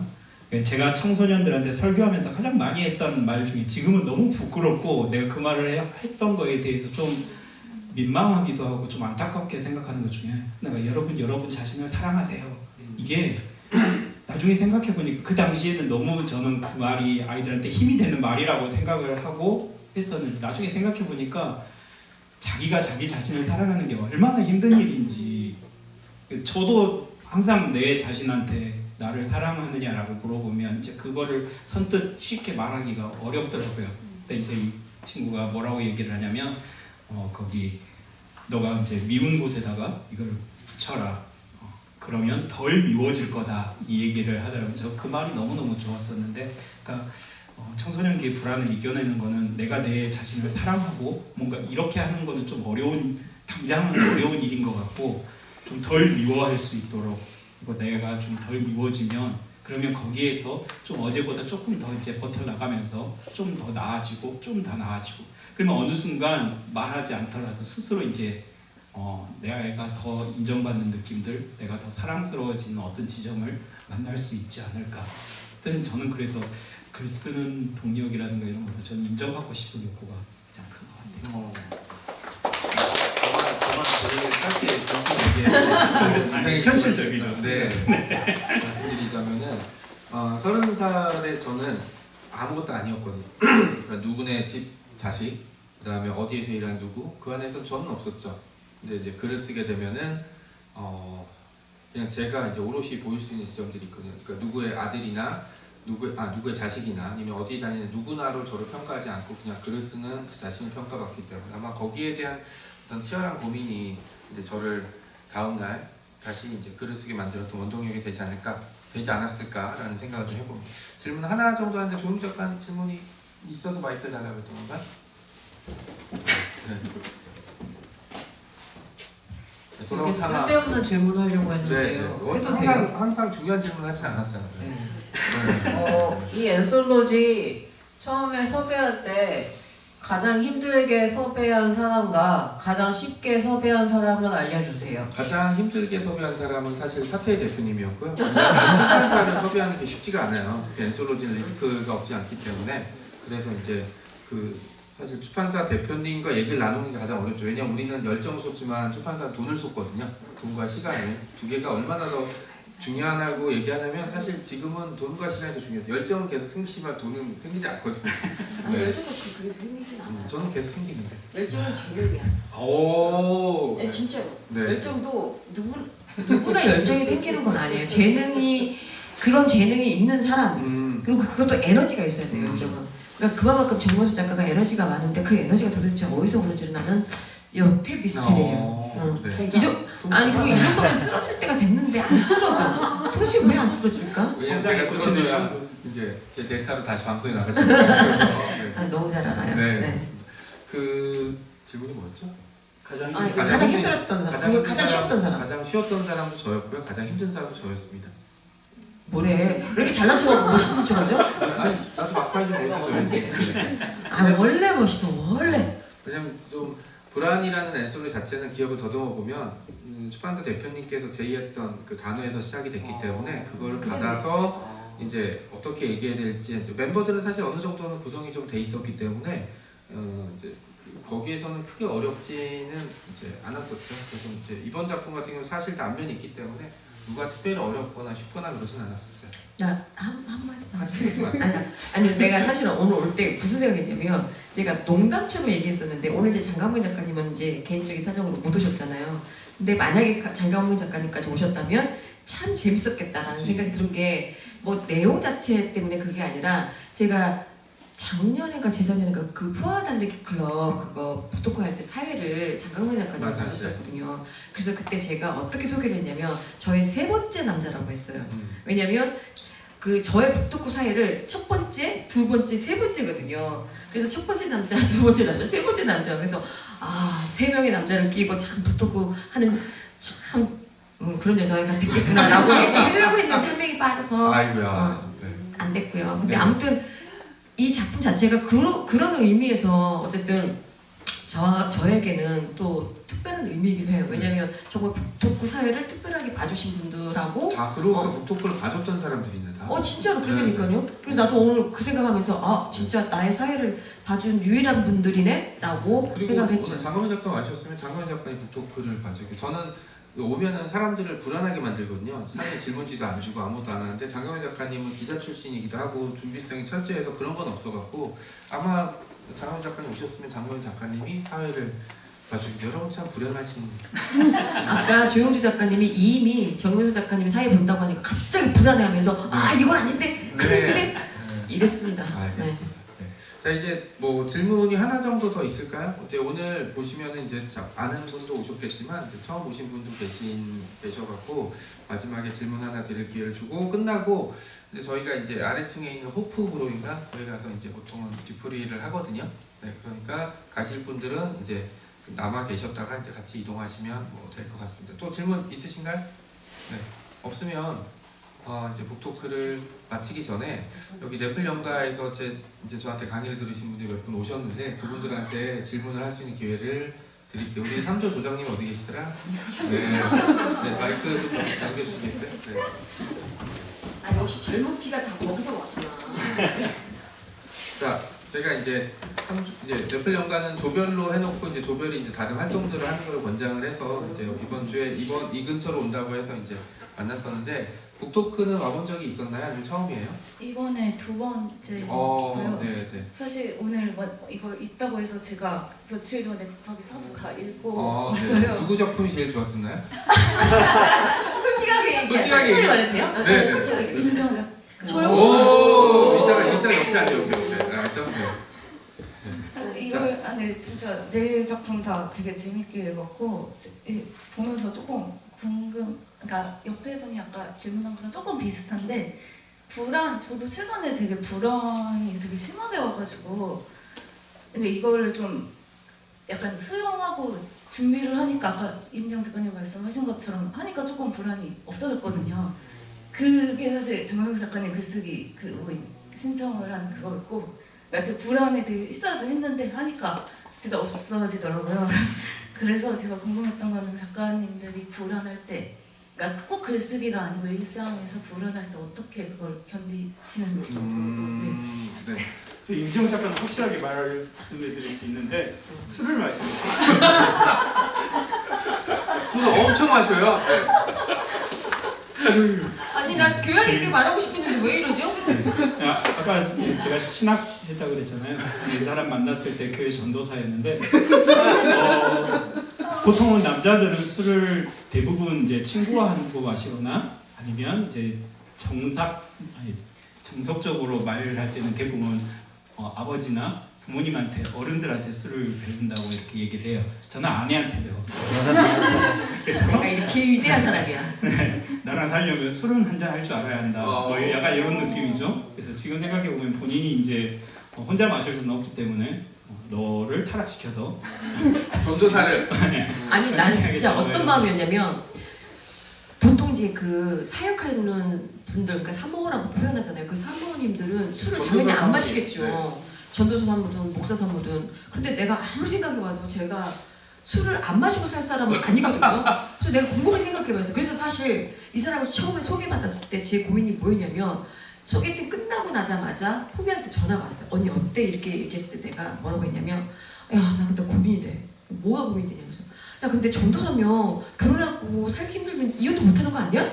제가 그 얘기를 했어요. 왜냐면 제 생각에는 그런 사역자들은 그러면 안 된다고 생각이 들어서 근데 살다가 보면 안 좋을 수도 있는데 그걸 어떻게 감당하고 살지? 그러다가 그 친구가 뭐라고 하냐면 언니 그냥 일단 만나나 봐. 만나고 나서 생각해봐. 그 얘기를 했거든요. 그래서 내가 그럼 나 딱 3번만 만나볼게. 이렇게 하고 이제 시작한 거예요. 근데 그때 그래서 사실은 첫 번째 그렇게 소개팅을 받고 두 번째 술을 먹으러 갔어요.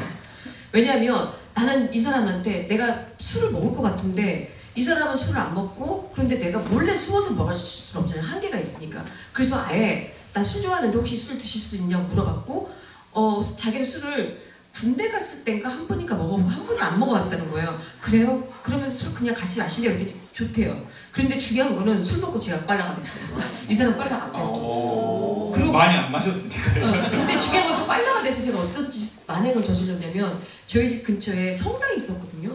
성당을 데려가가지고 전도사한테 그 마리아상 있는 데서 여기서 온갖 그러면 거기 벤치에 누워갖고 집에 안 간다고 했대요. 혹시 다음에 이제 토크를 저희가 하게 되면 이제 얘기를 해드렸는데 전도사 때 처음 만났을 때 이 사람이 4시간 동안 나이트 간 이야기를 해주고 그리고 성당에서 전도사를 데리고 성당에서 마리아 성모 앞에서 술 취해서 기도하는 또 하나가 이제 어느 날 왔더니 자기가 전남대학교 앞에 유명한 사주 봐주는 데 가서 사주 보고 왔는데 제 사주가 나이가 들면 들수록 잘 되는 거라고 했다고 이거를 굉장히 확신 있게 얘기해 주는 이야기를 나중에 혹시 이제 저희가 하게 되면 개인적으로 좀 얘기를 아니 그러니까 제가 그랬습니다. 근데 이제 어쨌든 저는 불안할 때는 일단은 좀 저하고 대화를 좀 많이 하는 것 같아요. 스스로 진짜로. 주변 사람 불안해지겠네. 저 사람 혼자 있어. 그런 짓은 안 하고 일단 술은 좋아하긴 해요. 그러니까 힘들 때는 저는 무조건 술을 마시긴 한 것 같아요. 왜냐면 제가 제일 좋아하는 루틴은 아침에 일어나서 운동하고 그리고 글 쓰러 나가서 저녁까지 딱 내가 정해놓은 분량 딱 쓰고 그리고 나서 술 마시러 가는 거 이걸 최상으로 생각하고 있어요. 그리고 작품 하나 딱 끝나고 나면 그날은 그냥 들어가면 안 돼요. 왜냐면 다 썼는데 기념해야지. 그 나한테 뭐 선물 줘야 되잖아요. 그게 또 술인 거예요. 그러니까 저는 술을 그만큼 좋아하는데 일단 불안할 때는 술보다는 저는 저와 대화를 좀 많이 하는 이유가 뭐냐면 술 마시고 대화한 적 있어요? 그것도 있죠. 근데 이제 근본적으로 도대체 뭐가 불안한지를 저한테 자꾸 질문을 해봐요. 도대체 왜? 그 지점에서 왜 불안한데? 이렇게 계속 질문하다 보면 그러다 보면 제가 또 답변을 하잖아요. 근데 답변하다 보면 아 그렇구나. 그러면은 어떤 거는 제가 생각했을 때 내 힘으로 할 수 없는 거는 그건 어쩔 수 없는 거. 근데 내 힘으로 할 수 있는 거는 이렇게 하면 될 것 같아. 이런 식으로 저한테 정리를 좀 시키고 그때 정리가 되면 그때부터 좀 나아지는 것 같아요. 그래서 제가 아까 이 작가님께서 왜 붕어빵 장사 한 번 했다고 했잖아요. 그거 사연 잠깐 얘기를 하자면 이 사람이 붕어빵 어느 날 갑자기 저모르게 빚을 좀 져놓고 갑자기 붕어빵 장사를 한다고 하는데 제가 얼마나 속이 없냐면 그러니까 제가 생각해보니까 진짜 속이 좀 없긴 없는 것 같아요. 어느 날 11월 한 중순 정도 됐는데 딱 집에 들어오자마자 저한테 뭐라고 하냐면 자기야 우리 붕어빵 장사할까? 그러는 거예요. 8월쯤 됐어요. 아니야 12월 12월로 이제 시작한 거고. 아 그래? 그냥 근데 아무튼 근데 제가 그렇게 물어봤을 때 보통은 그렇잖아요. 갑자기 붕어빵은 왜 해? 그거 어떻게 이거 안 하고 저 진짜 1초도 생각 안 하고 진짜 우리 한번 해보자.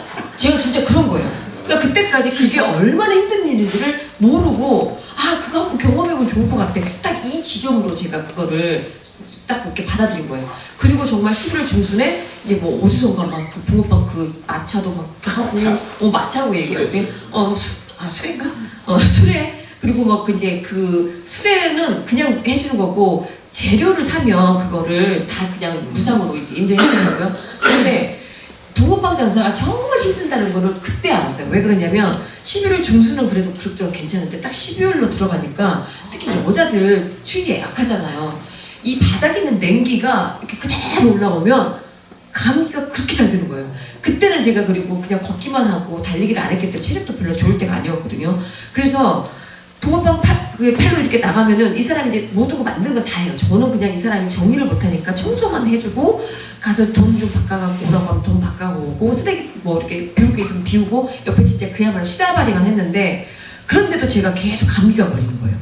감기가 너무 많이 걸리니까 나중에는 기침을 너무 심하게 하니까 저도 못 나가겠지만 이 사람도 못 나오게 하더라고. 그냥 자기는 나오면 안 될 것 같아. 그냥 집에서 쉬어. 이렇게 하는데 집에서 진짜 기침을 하면서 계속 쉬고는 있는데 이제 제가 같이 일해봐서 알잖아요. 그때 혼자서 그거를 하기가 진짜 힘들거든요. 왜냐면 이거 한번 만들기 시작하면 손님들 오면 이거 뭐 계산도 해야 되고 만들어야 되고 그리고 화장실도 가야 되는데 화장실도 못 가거든. 자리를 못 비우니까 이거를 내가 머릿속에서 생각하면 이게 이제 너무 걱정이 되는 거예요. 너무 걱정이 돼서 집에서 기침하면서 몸을 좀 돌보긴 하는데 이제 글을 써야 되는데 글을 쓰려고 하면 그 걱정이 너무 앞서니까 걱정만 하는 일하고 글을 못 쓰고 있더라고요. 그래서 어느 날 갑자기 가만히 생각해봤어요.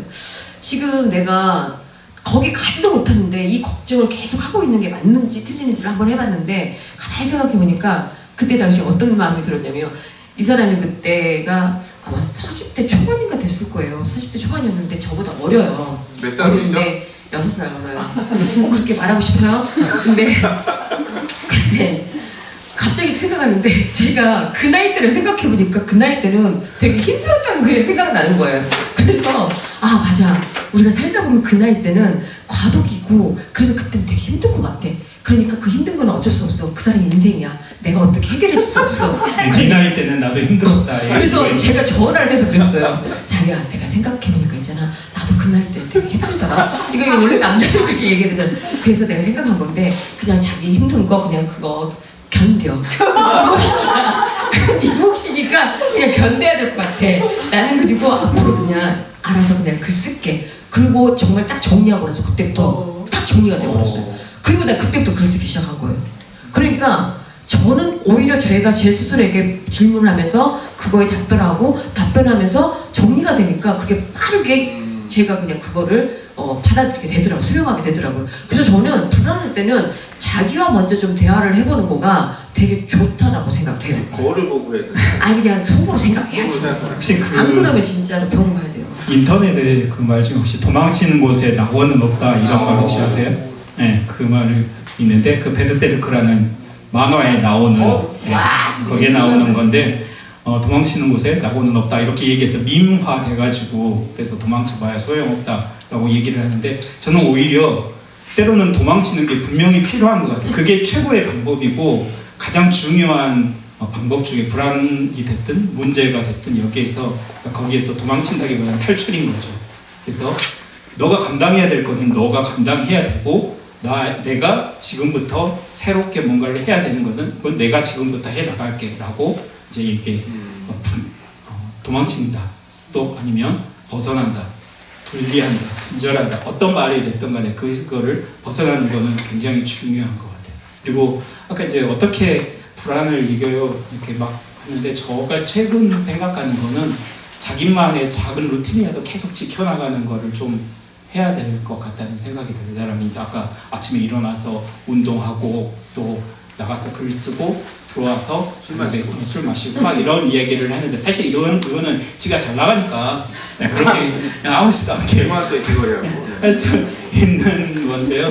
이렇게 저처럼 이제 무명에 유명하지 않은 사람은 아침에 일어나서 직장 가고 막 이런 것부터 바쁘기 시작하는데 이게 많이 흐트러지니까 막 집에 들어오면 이제 너저분해 있고 막 그러니까 모든 게 심란해지고 글도 안 써지고 막 이러더라고요. 근데 최근에 이제 한 게 조금씩 그 핸드폰으로 만화 그려서 이제 조금 올려놓고 이제 집 들어오자마자 양말 벗어가지고 해놓고 조금 청소기 돌리고 이런 루틴들을 좀 잡아가야지 그래야지 조금씩 내 삶에서 조금 불안감에서 벗어나갈 수 있고 뭔가를 할 힘이 그때 이제 생기는 것 같아요. 두 분 다 멋있게 해주셨고 저는 약간 재미나게 하려고 했는데 방향을 틀어서 제가 좋아하는 네팔인가 부탄 속담 중에 그런 게 있어요. 걱정을 해서 걱정이 없어지면 걱정이 없겠네. 네. 인간이 느끼는 감정은 불안감만 있는 건 아니거든요. 어떤 희망 이런 것들은 인간이 숨이 꼴까닥하는 순간까지 같이 있는 동반자라고 생각을 하고요. 그런 불안한 감정들이 나를 앞으로 내보낼 수 있는 지점들인 거잖아요. 작가가 언제 망가지냐면 이쯤이면 됐네. 나 이제 뭐 다 올라갔어 라고 이제 얘기한 사람 중에 이제 다음 회부터 안 보이기 시작한 사람들이 꽤 많이 보이거든요. 그러니까 불안감을 너무 불안해하지 말고 그냥 나의 일상 중에 있는 약간 까칠한 임지영 작가 같은 친구라고 생각을 하시면 이제 좀 좋으실 것 같다는 말씀입니다. 확실히 때립니다. 그래서 불안이 나를 때리는 거에 대해서 네. 아파도 네. 이건 어쩔 수 없는 일이다. 아프니까 청춘이죠. 아프니까 노년이다, 중년이다. 피할 수 없으면 맞아라. 네, 막판에 이렇게 텐션을 올려주고. 자, 이제 사실은 불안하기 때문이야. 북토크는 이쪽에서 마무리하는 게 모두 다 불안하지 않는 이야기거든요. 네, 북토크는 늘 그렇지만 듣는다는 거 쉽지 않다는 거는 저 경험상 잘 알고 있거든요. 1시간 넘게. 자, 불안함을 감추시고 얘기를 잘 들어주셔서 감사드리고요. 끝나고 부부는 이쪽에 앉아서 두 분이 계실 거고 저는 이쪽에 앉아서 혼자 저는 아내가 오늘 안 왔거든요. 나서 이제 책에 사인을 해드릴 텐데 그 장강훈 작가님은 유니콘이라고 생각하세요. 네, 유니콘. 네, 언젠가 만날 수 있을 겁니다. 네, 그러니까 새 작가의 사인을 받을 수 있는 마지막 기회일 수 있어요. 네, 그러니까 필요하시면 사인 받고 그다음에 뭐 사진, 기념사진 이런 거는 이제 둘 다 방송인이고 이쪽도 공무원이라 네, 저작권이 없거든요. 네, 그냥 저기 딴 사람 찍으면 기분 나쁘지만 공무원들은 이렇게 그냥 와서 얼굴 사진 찍어도 뭐라고 얘기를 잘 못해요. 네, 그러니까 편안하게 네, 찍으시면 되고 끝나고 이제 스토리가 아마 있을 것 같으니까 이제 뭐 다른 일정이 있으시면 가시면 되고 좀 남아 있다가 얘기 나누시고 이동하도록 하겠습니다. 긴 시간 얘기 들어서 감사드리고요. 네. 하시고 불안하기 때문에 감사드립니다. 고맙습니다. 사람들 웃고 있는데 나만 멈춘 것 같아. 괜찮은 척 해보지만 마음은 흔들려. 손목 위에 남겨진 작은 별 같은 상처, 말 못하는 이야기 속에 나를 숨겨. 비교 속에 지쳐가고 답은 더 멀어져. 누가 정해놓은 길에 나는 또 서 있어.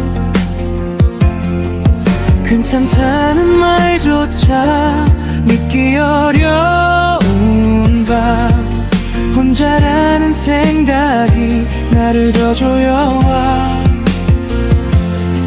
왜 이렇게 불안한 걸까? 이유조차 모르겠는데 괜찮다고 말해줘도 내 안은 계속 흔들려. 사실은 불안하기 때문이야. 이 모든 감정들 다 숨기려 했던 마음이 나를 더 아프게 해. 사실은 무서웠던 거야, 혼자 남을까봐. 그래도 난 오늘도 조금씩 걸어가. 세상은 선택하라고 계속 말하지만 정답 없는 문제 속에 길을 잃어가. 누군가는 웃고 있고 누군가는 달려. 나는 왜 제자리인지 자꾸 묻게 돼. 좋아하는 것조차 불안으로 변해. 꿈을 꾸는 순간에도 겁이 나서 멈춰. 남들 눈에 비친 내가 전부인 것 같아. 진짜 나를 잊은 채로 또 하루를 살아. 도망치고 싶었던 밤, 외면하고 싶었던 날, 그럴수록 더 커지는 이름 모를 감정들. 사실은 불안하기 때문이야. 이 모든 선택들 다 틀릴까봐 두려워서 한 발도 못 나갔어. 사실은 알고 있었어, 괜찮지 않다는 걸. 그래도 난 오늘도 조금씩 살아가. 별은 어두울수록 더 빛난다 했지. 지금 이 밤도 언젠가는 지나가겠지. 완벽하지 않아도 괜찮다고 내 맘을 처음으로 안아본다.